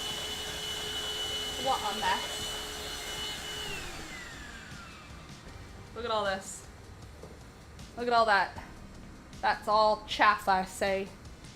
Chaff from my amaranthus. Okay, so now that these have mostly been more or less emptied of seed, I'm gonna just do one more massage, and then I'm gonna put all of these into a jar, and then we're gonna pour boiling water on top of it and make a slow release dye. Also, these are compression socks. Leave me alone.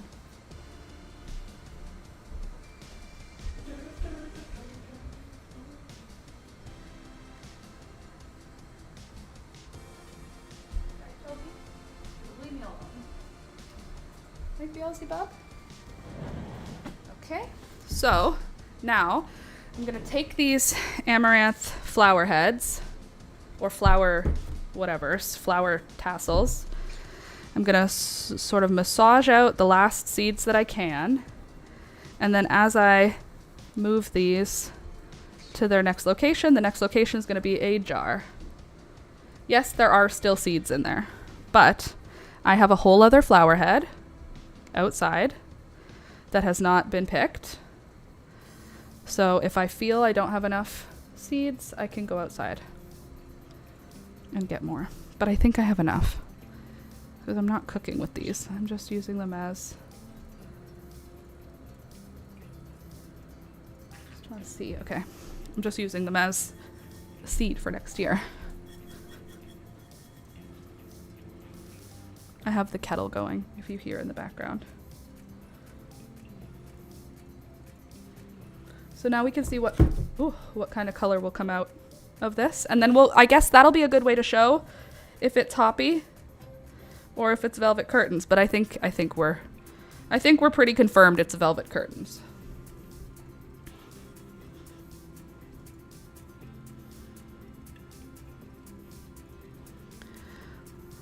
Okie dokie.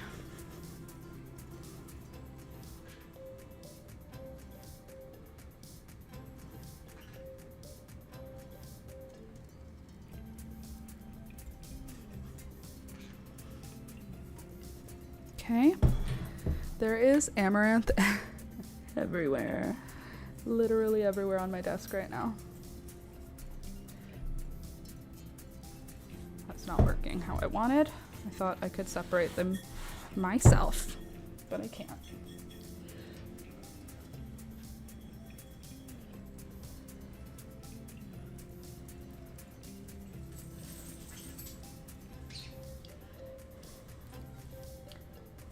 There.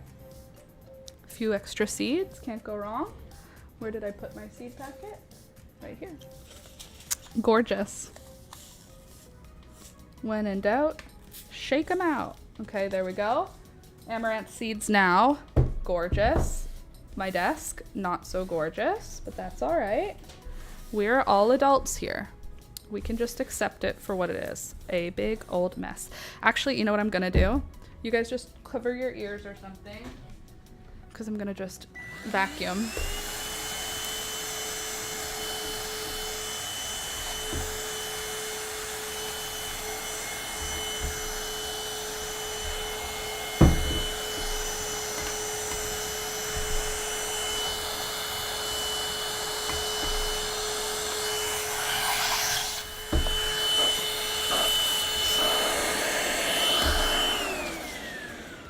Good.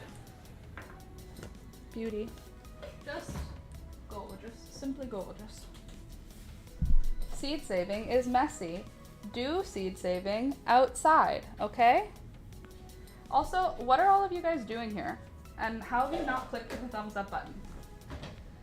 I didn't mean what are you doing here, like why are you here? I meant, like, how have you not hit the thumbs up button? You're hanging out with me and you didn't even like the video? Like, what the heck? You're here. Click it. Look at me making a destruction mess of my home. I think that's worth a thumbs up, don't you think? I think it is.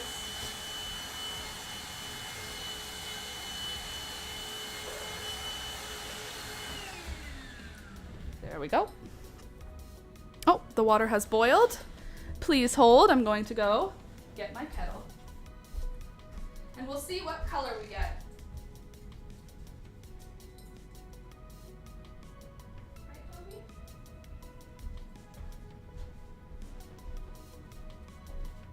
Okay, if you're not near to your computer or your phone, come look.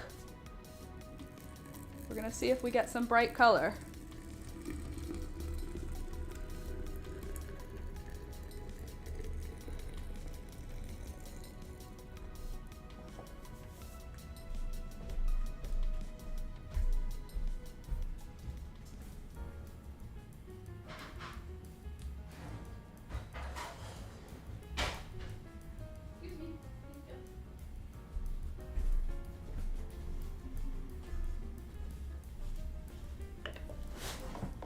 Give her a bit of a stir so everybody can get in contact with the hot water.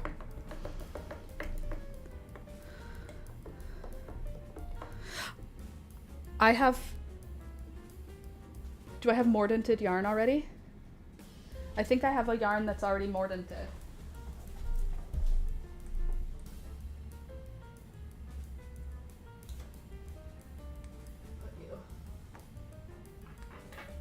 Hey, who was here touching my flowers, Beelzebub? Why are there flower pieces here?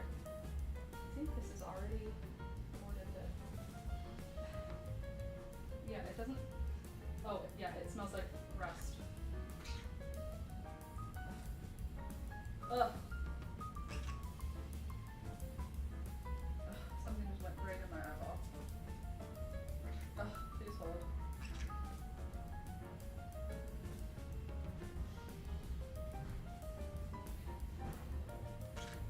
Oh, something just went in my eye. Probably a rust particle. Get off it, Beelzebub, go. Nope, get off. Oh, there's something in my eyeball. One sec. Ow. Look. My eyeball.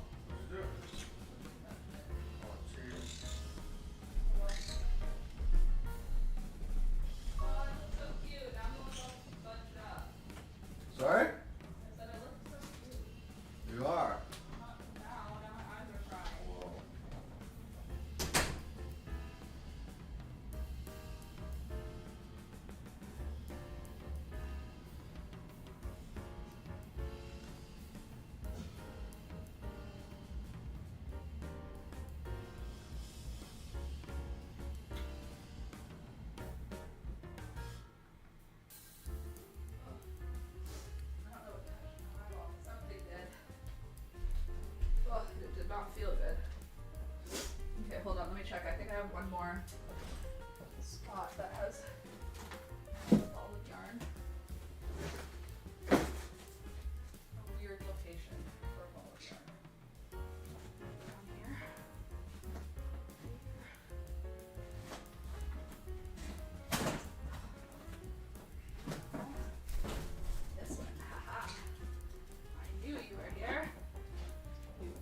pre-mordanted.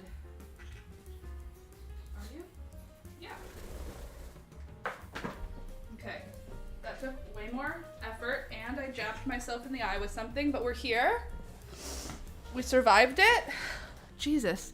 My eyes, I got something in my eye. I feel like it came from the wool. Like I went like this, and something touched my eye.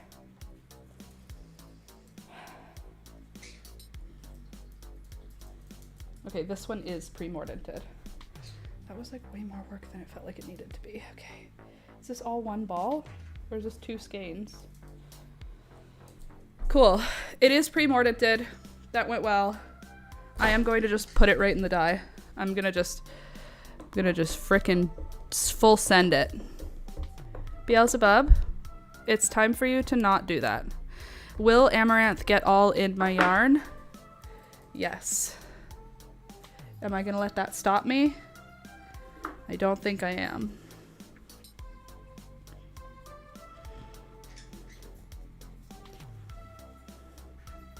I think we're gonna just shove it in. I missed it in. I missed it. Oh, it's Amaranth. Okay, I think we can end the poll. All 4 of you who voted, thank you. I think you're right. Beelzebub, I am going to spray you with this water. Stop taking my flowers. Okay, this is going to get Amaranth all over it, probably. And I'm going to just not worry about it, I think. Don't you think?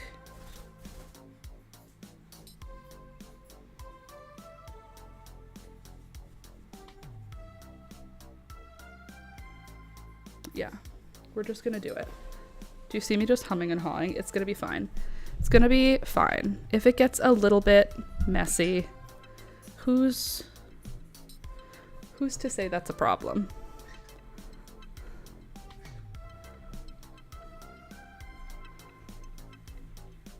Beelzebub, you better not be trying to get those flowers. I'm sure this is gonna go really well. And this is not a bad idea. What we're doing right now, probably it's not a bad idea.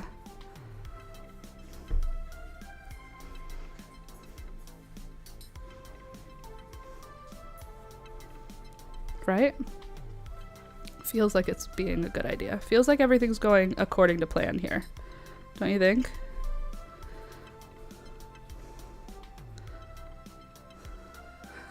Doing really great. This is not what we came here for today. This was not going to be a natural dye video. This was going to be just a seed saving video, but here we are. We're gonna get a pink skein of yarn, I think, eventually. Should I have pre-soaked the yarn? Yes. We can't always do the right thing, everyone, okay? What do you want from me? Okay, so now let me just collect the garbage that has accumulated on my desk here. I still have a few more seeds to save. I have Celosia spicata. I also have a zinnia. I also have to hang up a straw flower to dry. I have a scabiosa seed to collect, and I have a whole lot of nasturtium seeds that I collected. I did have them organized by color.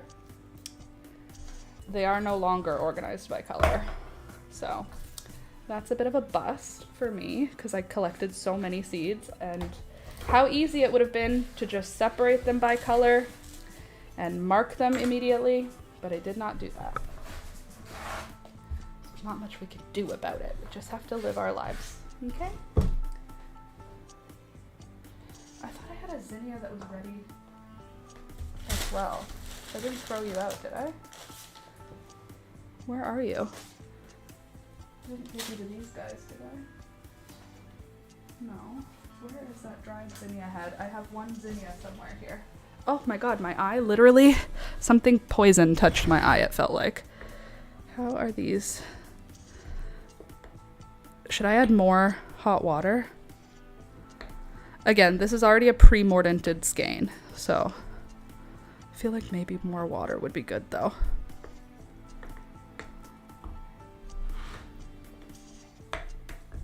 Do you want to see what she looks like? Look at that color.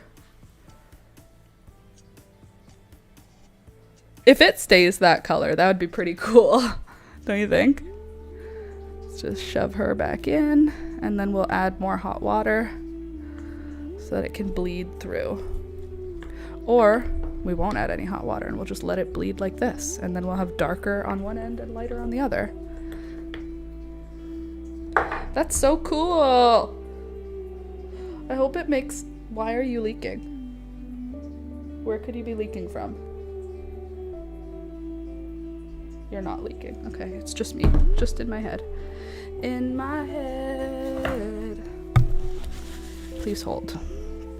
Now we're gonna do the Celosia spicata seeds because those need to... Where did I put you? Oh, you fell on the floor.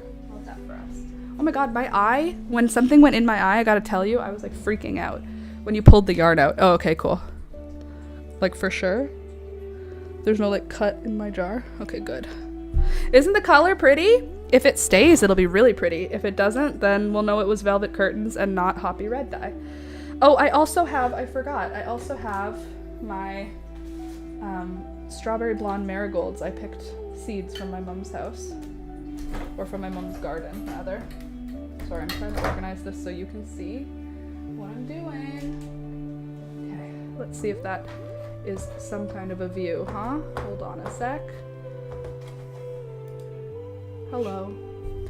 Now you've got a nice little overhead shot here. Bring you maybe a little more over like this. Put that over there, this over here.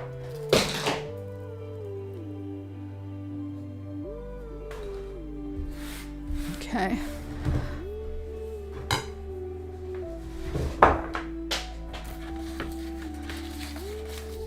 So, Celosia spicata, when you get this long flamingo feather, the bottom starts to turn white, you can see here. And if you listen, I'll put the mic close, it makes a popping sound when you squeeze it. That's when the seeds are ready.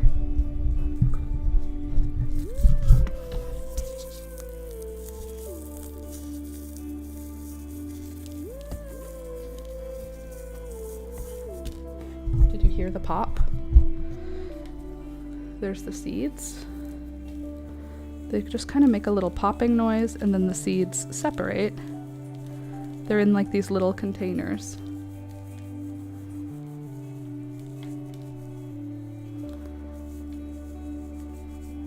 And the seeds that are ready to be stored are going to be black and shiny, kind of like the amaranth. But the seeds that are not ready or not all the way dry have a bit of a brown hue to them. So these ones are a little bit more finicky as far as like collecting them because there's not as many seeds. Hey. Oh gosh.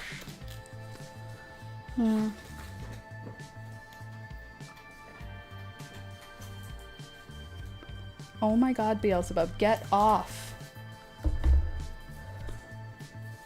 Demon child, demon child.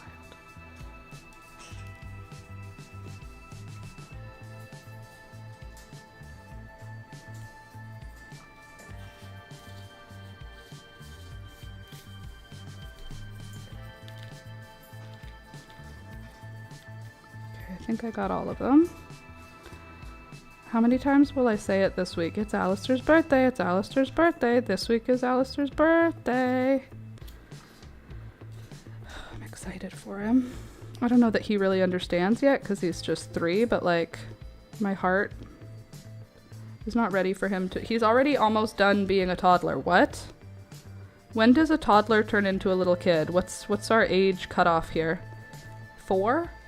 4-year-olds are not toddlers, right? Are 3-year-olds toddlers?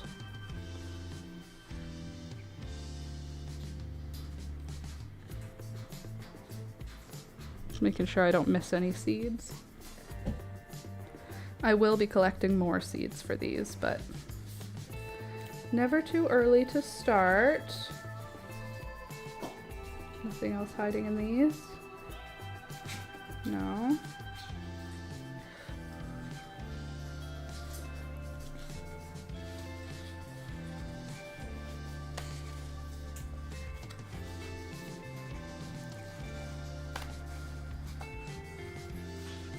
What else did I do this weekend? Not a heck of a lot. Hung out with my niece and my nephew. This week is gonna be busy. I also realized, okay, Alex and I are going on a camping trip. I'm just warning you guys. We're going on a camping trip. We're going for close to a week. I'll be back on the Friday, so I'm gonna be missing a Monday and a Wednesday. But it's also Alex's birthday while we're camping. Like, we're going as a camping birthday thing. It's not really for his birthday, but like his birthday happens to be while it's happening, so we're gonna celebrate. But I want to surprise him. And Alex, are you watching the stream? Are you watching? Okay, good. Don't watch. Because I want to chat and I don't want you to hear. Nothing bad about you, obviously. Yeah. Anyway, I want to do... He's getting his headphones out. He's such a nice guy. He said, do you want me to not listen? You know what's good about being in a committed, trusting relationship? He goes, you want me to not listen to what you're saying on the internet about me? I'll just put headphones in. He doesn't go, what are you going to say about me on the internet? Why can't I listen? What's it got? How bad is it? No, not that. 4.5, they're a kid. Toddler days done. 4.5 is a kid? Well, what's 3? 3 is still a toddler? Okay, so this is Celosia spicata. I think this one, what would you call that one? Flamingo, probably. Celosia spicata flamingo.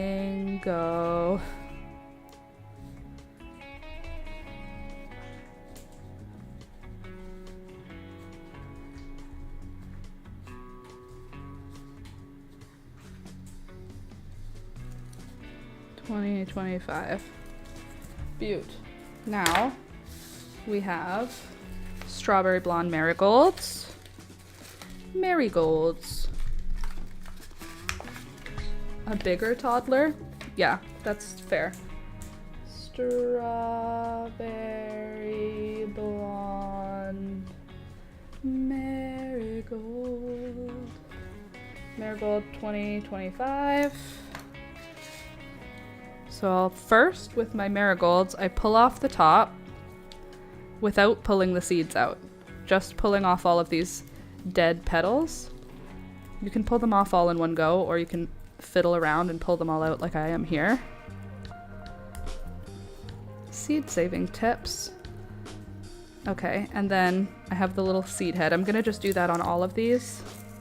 Pull all the petals first. That way I can just sort of get rid of all that mess.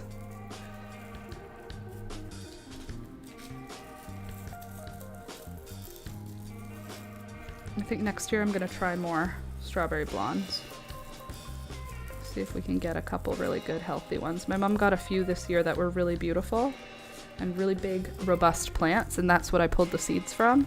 So hopefully, since they're like second or third generation strawberry blonde, they'll be more acclimatized to my region. Because I think they just wanted it to be warmer than it was. All right, there we go. Strawberry blonde marigolds. So that's the chaff from marigolds, all the dirt that's with them. Then these are the seeds. So you could just save the whole thing like this, but I don't want to. I want to just save the little seeds themselves. So you squeeze it out like this. Now look, 1,000,000 seeds. I will not be short on strawberry blonde marigolds. Interestingly, when you buy strawberry blonde marigolds, you get like 10 seeds with a seed packet. And look how many seeds you get from every single flower that is on the plant. Every flower makes seeds. Every flower makes 100 seeds, let's say. Seems a bit rude to me that you only get 10 of them in a seed pack. Like, what, why? Okay. Seed selling is such a crooked business. It does feel that way. But don't know. Crooked? Is it crooked though? I don't know if it's a crooked business. It feels definitely like you should be getting more seeds when you buy them, but at the same time, like, one seed gives you one plant, and one plant gives you 5 million seeds. So if you charge me $10 for a seed packet, and I get 10 seeds, but then with those 10 seeds I get, what, 5 plants, and each of those 5 plants makes me 1,000 seeds? Like, maybe you get charged a lot because they know you're not buying it again, you know? It's not a crooked business. They're charging you the lifetime price for the plant.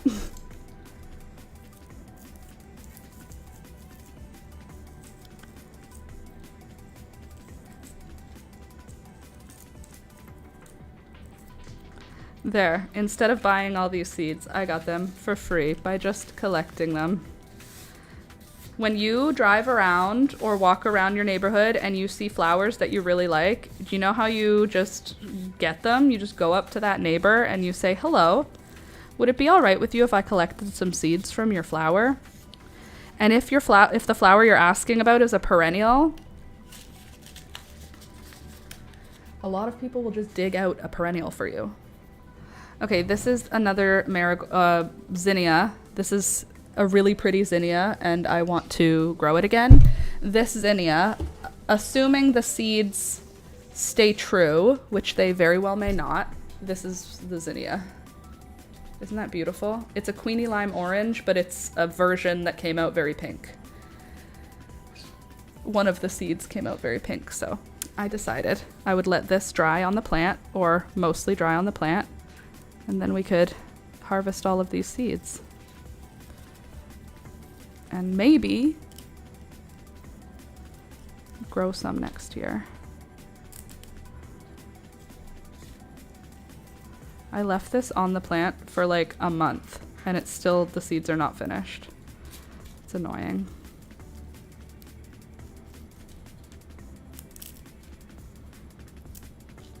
If they can guarantee their germination rates, most have, most seed sellers, well, not on Etsy, but like when you buy seeds from a company, usually they have their germination rate on the packet.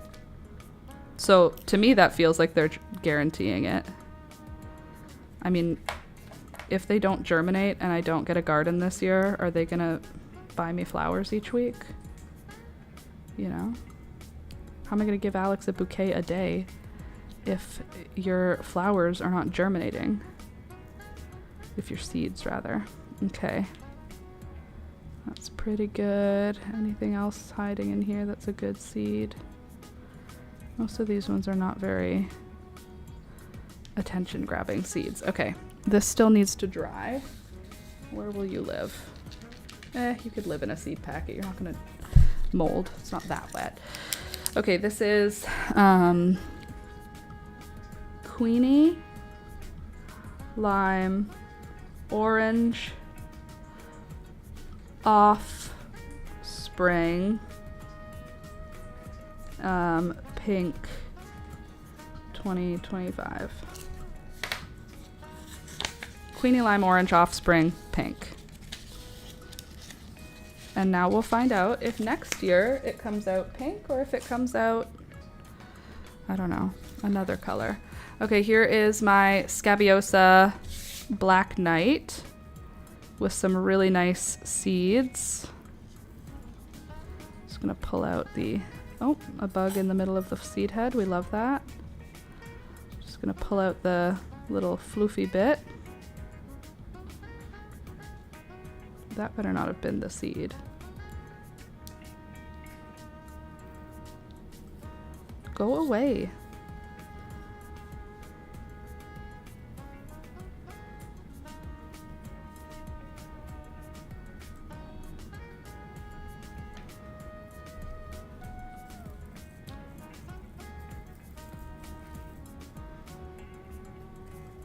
I'm just gonna put the whole seed head into an envelope because she don't want to cooperate. Dark Night Scabiosa 2025.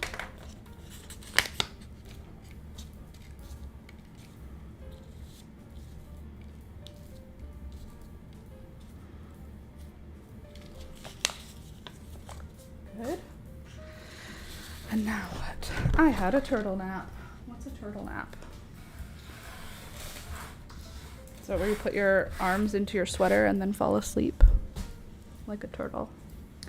Okay, I also have a whole bunch of Apricotta Cosmo seed heads that I need to pull the seeds from and add them to my Apricotta seed container.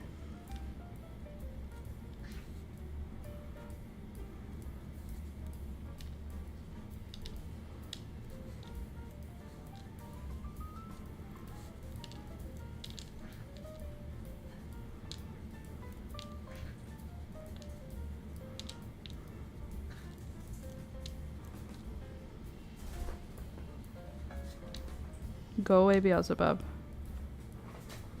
This is not for you.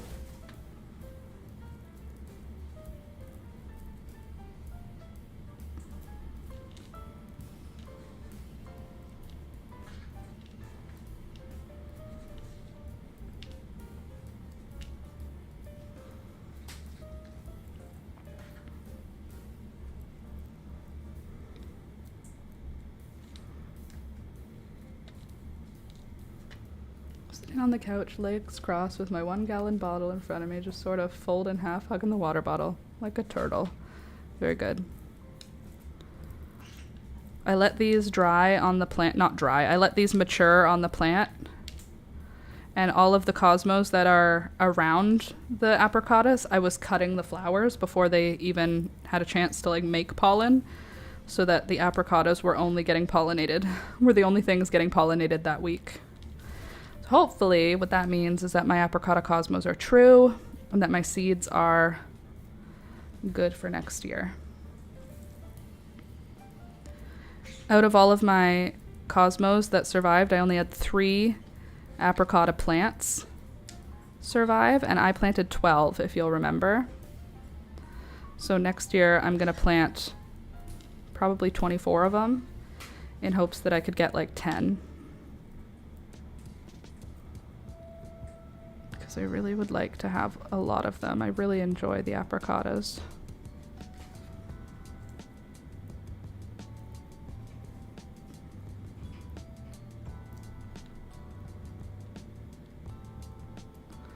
Talk about germination rate, yikes. Well, no, I had 12 plants, so it's not even the germination rate that was bad. It was the, survival rate? Because they all germinated. They all were planted outside, and then they just didn't all make it to adulthood. All right, so there's my little apricot babies. I'm just rubbing the seeds together to get the little casings off of them. See all this like green fluff? We need to separate that.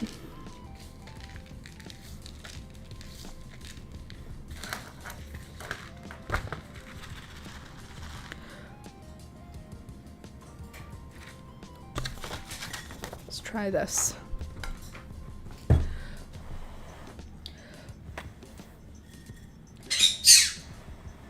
Achoo!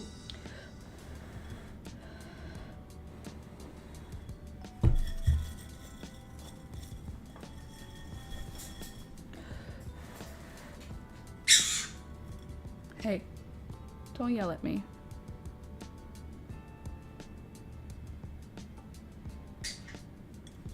What are you saying come here for, you? Well, that didn't really work well. I thought it was going to separate them more easily. Feels like these need to dry a bit. So I need a container to put them in.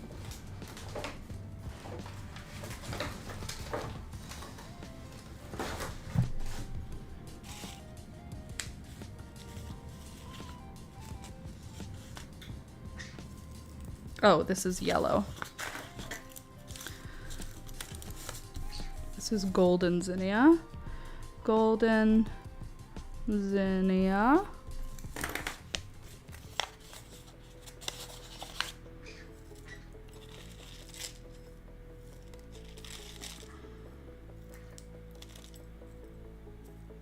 These begonias are so small. The seeds I have these zinnia seeds in this bowl with the begonia seeds. Okay, golden zinnia, orange and red bicolor, and then in here we can put these apricotas. My little apricot babies. And they can dry for a couple of days, and then I will package them up. I guess today is seed saving day. Who knew? How you doing in there? Yarn, are you getting colorful? Hopefully. Okay, another envelope, please. Nope, not that one. Oh, look, Apricota Cosmos. Beauty. Gorge. We love that. Okay, and now over here I have, who's in here? This is Sweet Alyssum. And then obviously we've got a whole lot of nasturtiums. And for nasturtiums, I need them to sit in something like dry, like a wicker basket or something. Do I have a small wicker basket? My stomach just got upset again. What is wrong with me? I am become orb. Okay. I am become orb, destroyer of worlds. I need a small container. Where is a small container? Here's a small container. And I don't know which ones. I think these ones are orange, which means I don't want them to even be mixed with these other seeds at all. These ones wouldn't be orange. These would be golden yellow. But I think these ones, because I put them outside, they would be orange because I wanted to save them for my sister. I will not be planting these nasturtiums.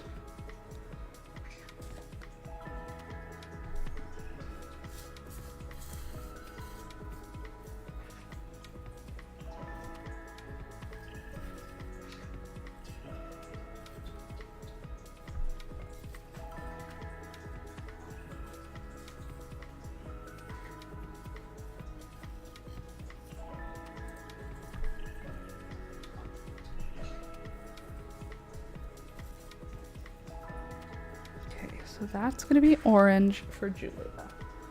Orange nasturtiums.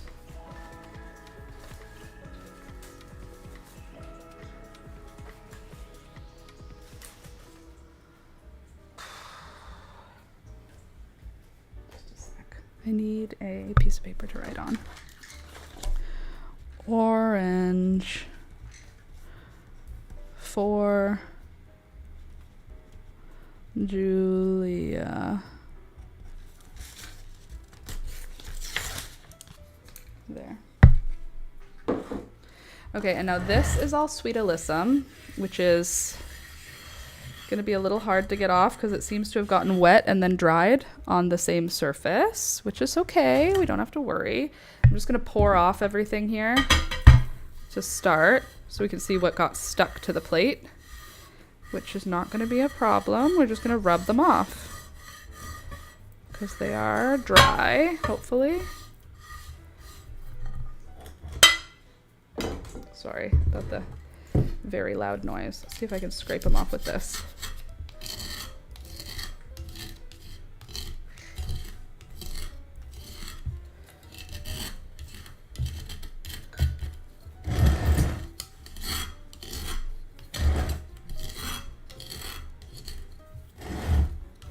It's working.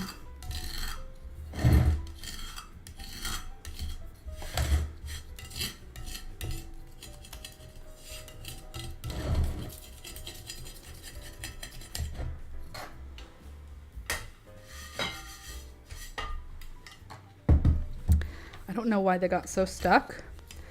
I think it's just because the plate got wet outside, like the morning dew, and then the seeds dried, and then it got morning dew, and then they dried, and I think that made them stick to the plate a little bit. It shouldn't be a problem or anything. It is so labor intensive collecting Sweet Alyssum seeds because they have so much chaff that comes with them, and dirt and dust and all this other stuff that you need to separate from the seed. There. So you stay here. This is my sweet alyssum seed. And I'll just sort of, oops, that's another nasturtium. Give her a little massage around, make sure that the chaff and the seed are not connected. And this has been drying for a couple days already, so the chaff is super fluffy and light. Hopefully we can get rid of it easily.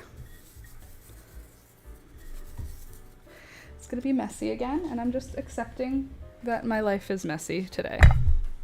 So maybe I can bring you over here a little so you can watch.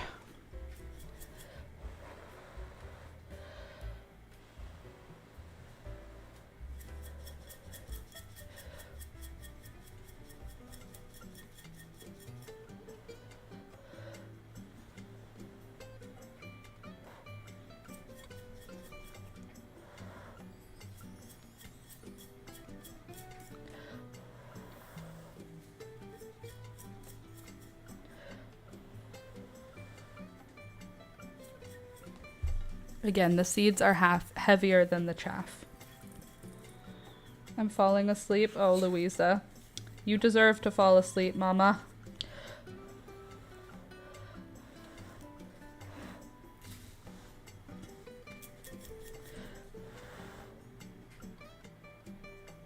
Any seeds coming with it? Nope, just chaff.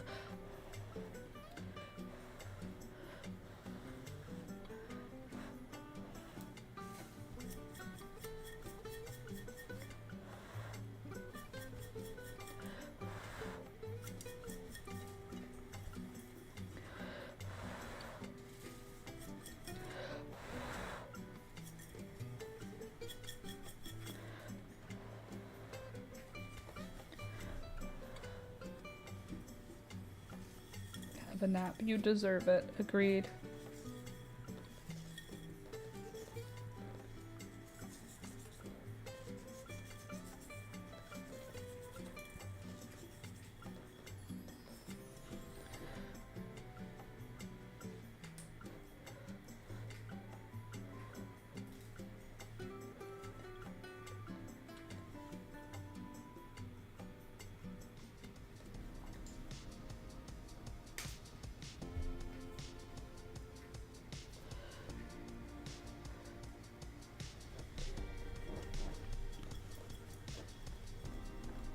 Please hold.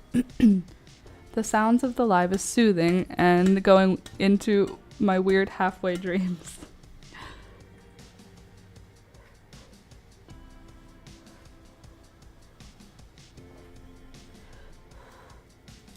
All right, there we go. Now I've got a bajillion sweet alyssum seeds for next year, which is awesome. What is this about though? Do you see this? You falling off? Where do you think you're going? Stay where you are. All right, and now I need to grab my bag of seeds. Ooh, box of seeds, container of seeds to see.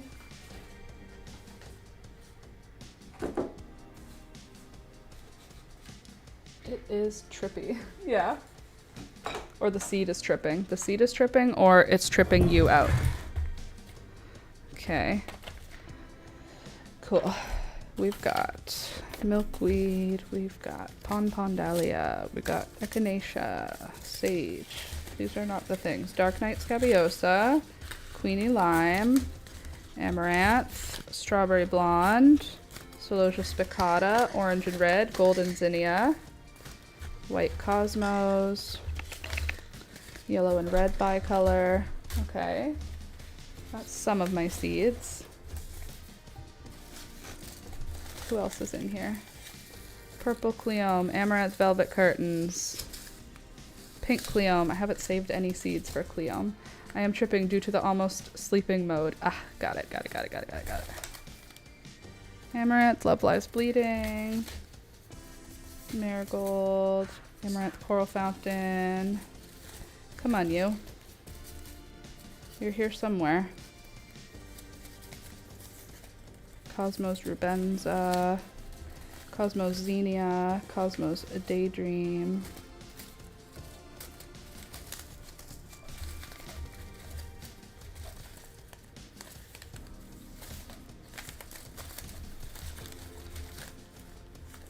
Really? Do I not have my other seeds? That feels confusing. Where did I put my little sweet alyssum? Oh my god, this amaranth is so addictive to touch. It feels so good on my fingers. I'm gonna have to do some amaranth cooking. I don't know what I'm gonna cook, but I'm gonna find a way to eat that amaranth. Oh my god, there's chaff all over me. Okay, I need another envelope that's empty. Hummingbird mint, not empty. No empty ones here. No, just verbena. Okay, so you guys are here. That's stinging nettle. I swear I had already collected seeds for my sweet alyssum, which makes me a little bit unhappy that they're not here, because that means where did they go? Need another envelope.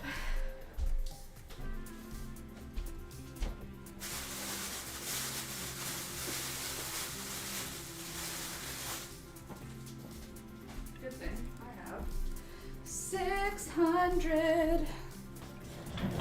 Please hold, I need to sweep again. Oh my god, the same broom has been there all morning. What do you want from me? You doggone birds. I tell you what. I think I'm gonna just do my Monday cleaning right after the stream. Usually I do my cleanup after work, and I like do a sweep, a vacuum, a mop, but I think I'm gonna have to do it right away because I'm gonna go crazy with the amount of small pieces of plant mode around me. Okay, this is Sweet Alyssum Mix 2025. Beautiful. I do see a couple of dill seeds in here, but I'm gonna not worry about that.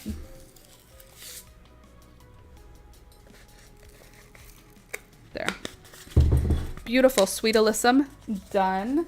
Now I have a million mixed nasturtiums here and a couple of mixed cosmos. I don't remember what these are for, these cosmos. I believe that's a dazzler, but I don't think that's a dazzler. So you guys are just gonna sit here and be miscellaneous cosmos. I'm not done tomorrow's video yet, so you guys are gonna have to just be on my ass today about it. You don't actually have to. I'm on my own ass about it, but I am not done tomorrow's video. I'm gonna be working the whole afternoon on it, and I'm gonna finish it. And I'm gonna just say it out loud so that I have to. I'm going to finish tomorrow's video. It's a sweater for Toby. And he looks really cute in it, and I think you're gonna love it. I'm just gonna pick up all of my nasturtiums here and put them into the bowl. I'm splitting up the little seed trios because nasturtiums come in packs of 3. Each nasturtium flower makes a 3-pack of seeds for you. So I'm just breaking those 3 packs apart so they can dry quicker. I have dried these in the dehydrator before. Like, I've just put them on a low temperature setting in my dehydrator, and they were fine. The germination rate was not affected by being dehydrated instead of letting them air dry over the course of like a couple weeks. You can see they're super water filled. Like, they're like a very little water filled vegetable. But if you were to put them away into a bag as is, they will mold. They have too much water in them to be put away before letting them dry. Nasturtiums have to dry out until they are crunchy. They wrinkle up. They turn into these wrinkly little seeds, but they turn brown, they turn wrinkly, and they turn rock hard. And right now they are soft and supple, like a green bean sort of texture in terms of like density. And you could totally bite into them. But by the time they get hard, you won't be able to bite through them at all when they get fully dried out. Okay, so these colors this is going to be my nasturtium mix. It's not like only one color, but it's not orange. It's every color but orange, because I'm not saving orange seeds as part of my mix, because they will all germinate and then I will have a full orange garden again, which I don't want. I'm not aiming for an orange garden. Always aim for pink. That is my motto. When you're building your garden plan, always aim for pink. Oh, are you planning a garden? Yeah? Aim for pink. Also, this garbage can that I'm pushing everything into as garbage is not actually a garbage can. It's just a wicker basket. So since the basket only has these flour garbages and a paper towel, I'll just pour it outside. I'll take the paper towel out and then I'll pour it outside. So this is not going in the garbage because this is seeds, and seeds going in the garbage is a crime. That's right, everybody. If you have seeds and you're like, I don't think they're gonna work, I'm gonna get rid of them. If you go out of your way and throw them into a garbage that's gonna go in a landfill, you should go in a landfill.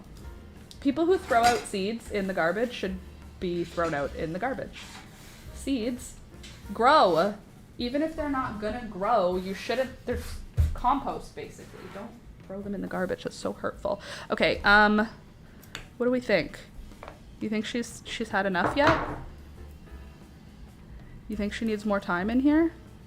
Look at how pink that is. That's like way pinker than avocado.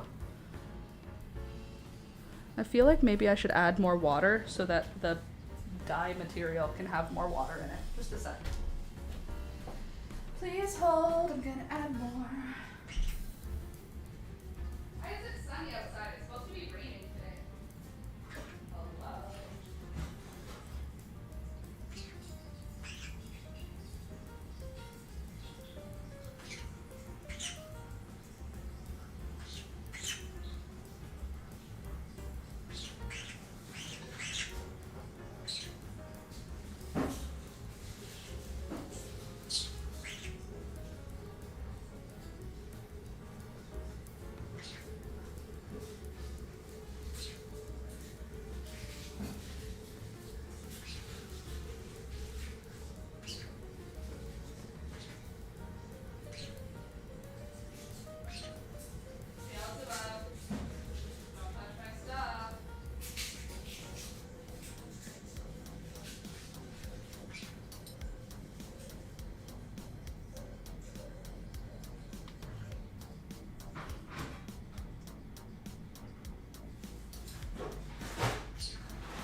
But I hear you doing crimes. Oh, you're not. Why do you sound like a criminal if you weren't even doing crimes? Is it a light fast? Is it a true dye? I literally don't know anything about it, but I just remembered we bought onions. So I know a dye. I know a dye. You might know this dye. She's called onion skins. And what I'm gonna do is I'm gonna pack the top of this with onion skins, and the bottom is going to be packed with amaranth, and there will be a happy yellow gold thing that I'm incorporating into this skein. Is it a mess? Yes. Is it beautiful? Also yes. So I'm just taking my onions, which by the way, when I went grocery shopping, look at how nice these onions are.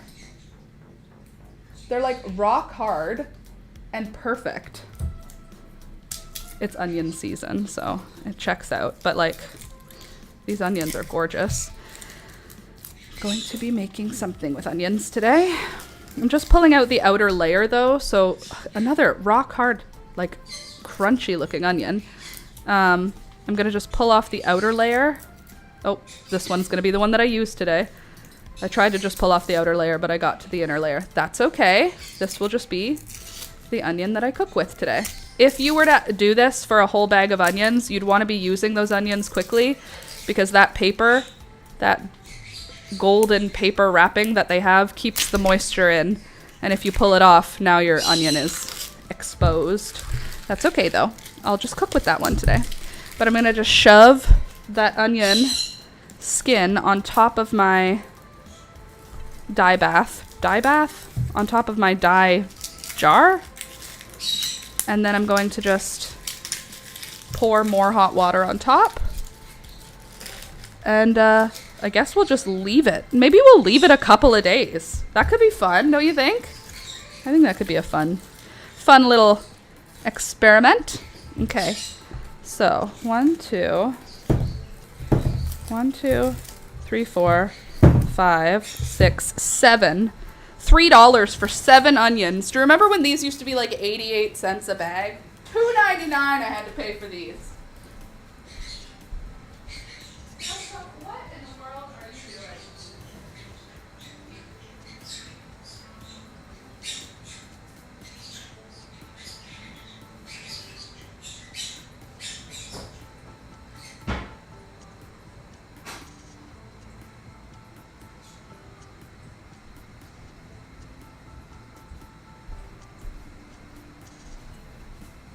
Oh, my room is so messy right now. There's just plant material everywhere. People, I must vacuum more amaranth.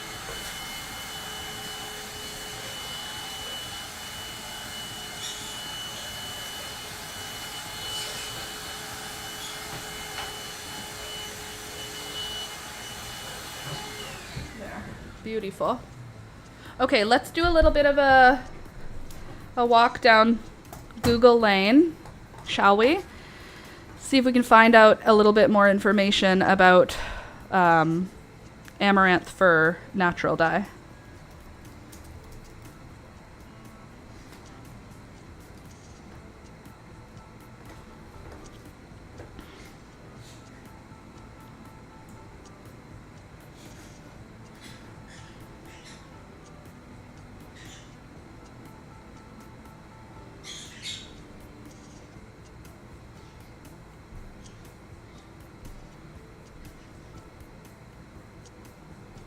Okay, I've already pre-mordanted.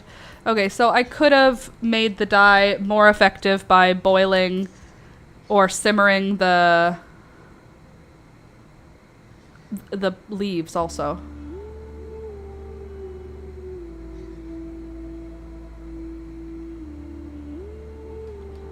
Natural dyeing results. The color results are spectacular. I've never seen a skein with so much color variation with one material. Okay, so the exhaust dye baths are less exciting. Yeah. Okay, so is amaranth hoppy red dye color fast? No, it's not considered a color fast dye, particularly when exposed to washing and light. While the plant is used as an edible food dye for hoppy, peaky bread, its effectiveness on fiber is limited and the colors fade significantly over time and with heat. The dye fades to a light pink or a tan within 6 months to a year when the item is exposed to strong direct light. That does not surprise me, because red never works. So no, it's not a true dye. It's not a light fast creation, but that's okay because we're adding yellow, and the yellow that I'm adding is light fast because it's onion skins. This seems like it could be a fun experiment. My water is boiling. I'll be right back. I'm gonna pour boiling water on top.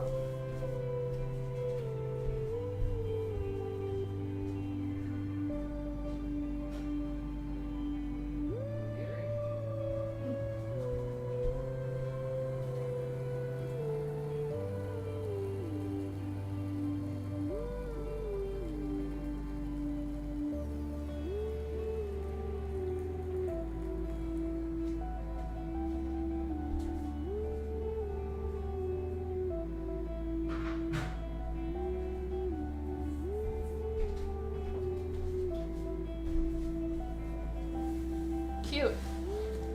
Now we're gonna have some fun magical color stuff happening, maybe.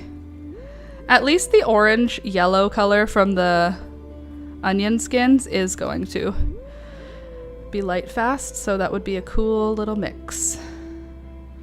There. So we'll just keep everybody under the liquid. And then maybe on Wednesday we'll have a look.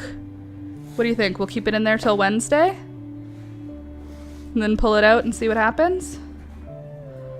I don't know. It could be cool. It could work. I'm just squooshing it down a bit. Maybe we can help get a little liquid into the fibers.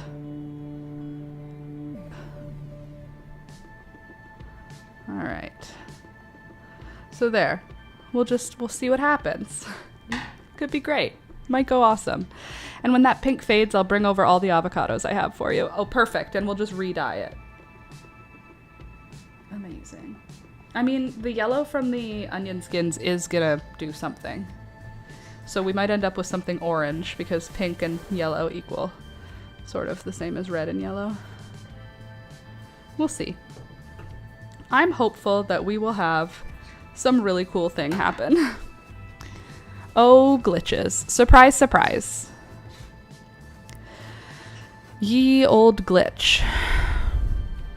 I think we did all of the things I wanted to do today, which is amazing. I'm really, really happy about that because now I can clean up my mess, my seed mess, without having to think about that I'm gonna have to make the same seed mess again.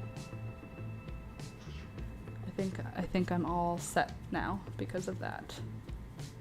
Oh, I picked my other celosia, by the way. I picked one of the stems so I could show you how she looks compared to the other spicata.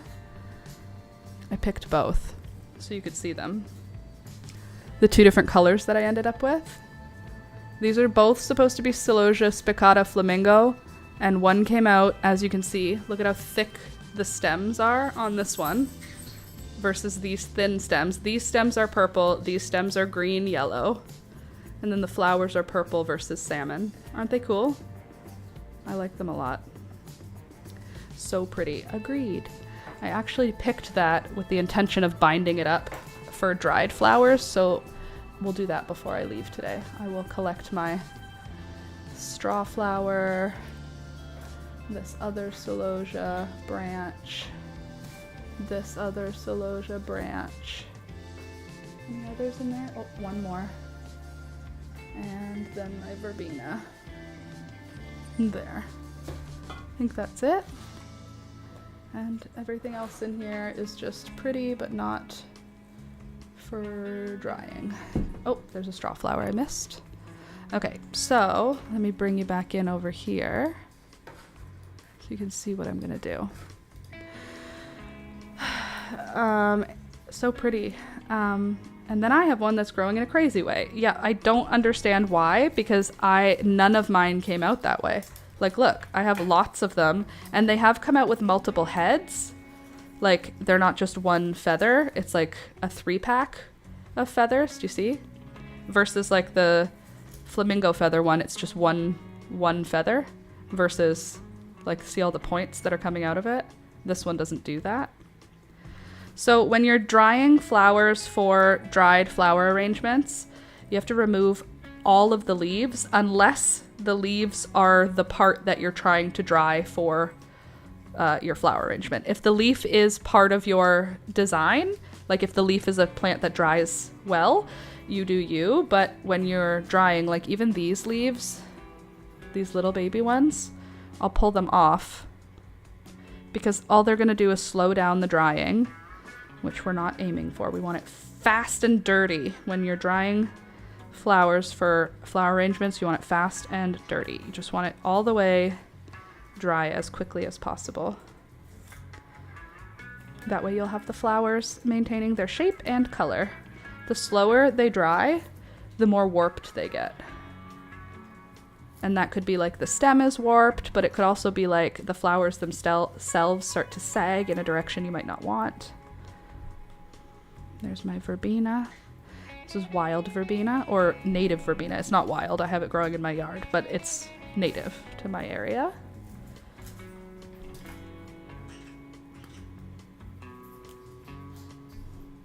That bird thinks that she is not being watched, but I'm watching you.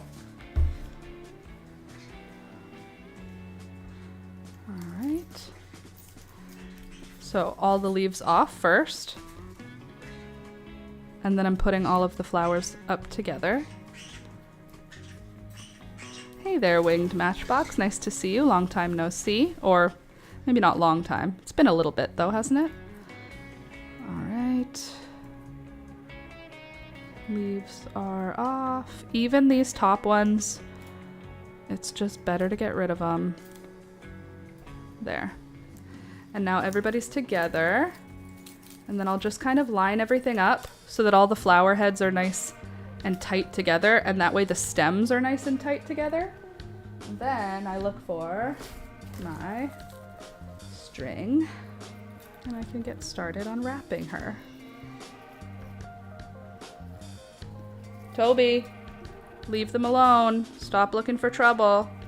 My whole freaking zoo has been looking for trouble today. And yesterday, we've just been the drama.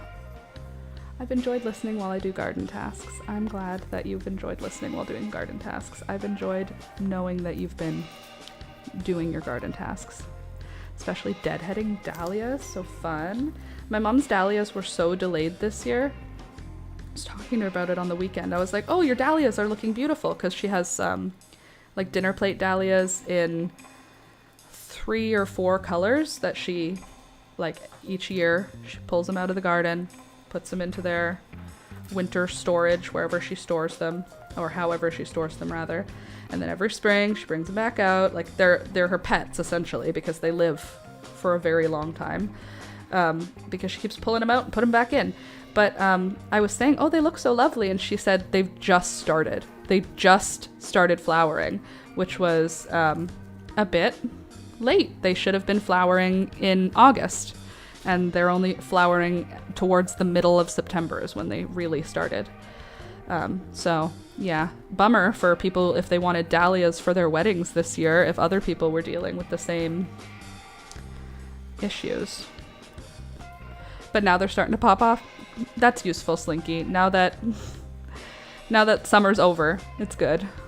Mine were also super late. Interesting. I wonder if there was something that happened. You know what, though? A lot of people had trouble with other things this year. There were people who came to my parents' farm. There have been people who have been coming to my parents' farm, and they'll say, like, oh, this year I just had no luck with my... And my mom says, I've heard that. And so I've heard people tell my mom this year, like, lots of different groups of people. When I'm at my parents' house, they're working. So it's not like I go over to my parents' house to just hang out with my parents. We go and hang out at the farm, but my mom and dad are working because there's people always at the farm picking stuff. So they're always talking to all these people who are coming on their property to pick stuff.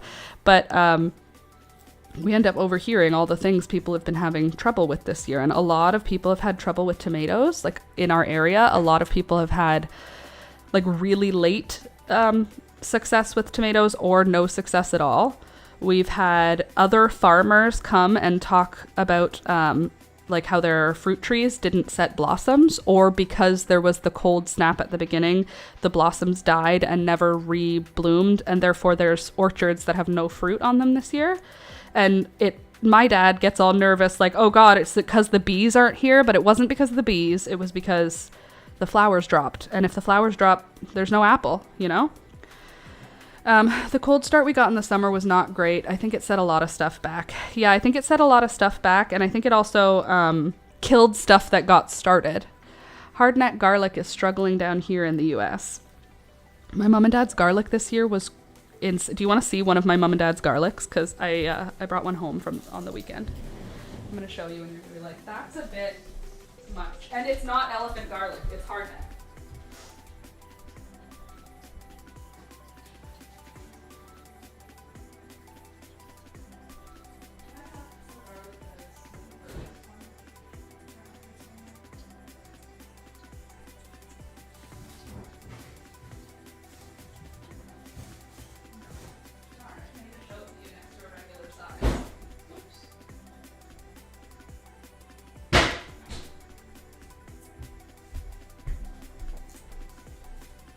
My mom is like a garlic, my mom is like a garlic farmer. Look at these. So again, these are not elephant garlic. Elephant garlic is even bigger than this. These are hard neck. And look at this. Look at 1 clove. That's 1 clove of garlic from my mom. Isn't that crazy? Look, 1 garlic only has a few cloves on it. 1, 2, 3, 4, 5, 6, 7. Okay, you get 7 cloves with 1 head of garlic. 1, 2, 3, 4, 5, 6, 7. There's my mom and dad's hard neck. I would call it my mom's because while my dad will do the farm labor, I feel like he's my mom's employee more than he is the farmer, you know? All right. Almost done with this. I love having long stems on my dried flowers now. I didn't realize that I loved it so much. Last year I did not cut my dried flowers to have long stems. I just cut them short because I didn't think it mattered. And now I'm like, I will have long stemmed dried flowers this winter. So after I finish tying it up, I make a little knot, a little loop like that. And now this can hang on a nail in Alex's office and hang upside down for, you know, until we want to play with it eventually. Beautiful. Check out my lashes. Look at how good of a job I did. They're clusters. So I literally like had to glue them in groups. But look at how good they look. Who is she? Some kind of false lash wearing girl. Get away from my flowers. The water does not hurt them. It is supposed to be a training tool. It is not super effective. It's fine. All right, I'm gonna go now. I love you guys. I hope you had a really good weekend. I had a good weekend and I had a really good time. Arranging flowers with you is always fun. Slinky, did you see all of our beautiful flower arrangements we have here? Gorgeous. Simply gorgeous. So I'll see you guys all on Wednesday. I am going to have a video come out tomorrow. And that's that. It's happening, all right? We're having a video. Tomorrow's a video's coming out. If I don't finish it, I'll just come live stream and hang out for the morning. So, but I'll let you know closer to the time. Okay, love you guys. Thank you so much for being here today. Click the thumbs up button on the video, on the live stream, on my channel, just in general. Okay. Very nice. Yeah, hit the thumbs up. Thank you for all your hearts, you lovely, lovely people. I will see you either tomorrow or Wednesday. Definitely a video will be out tomorrow. So I'll see you on Wednesday. Okay. See you next time. Bye. Oh, the stream will not begin shortly, you silly goose. Okay, love you. Bye.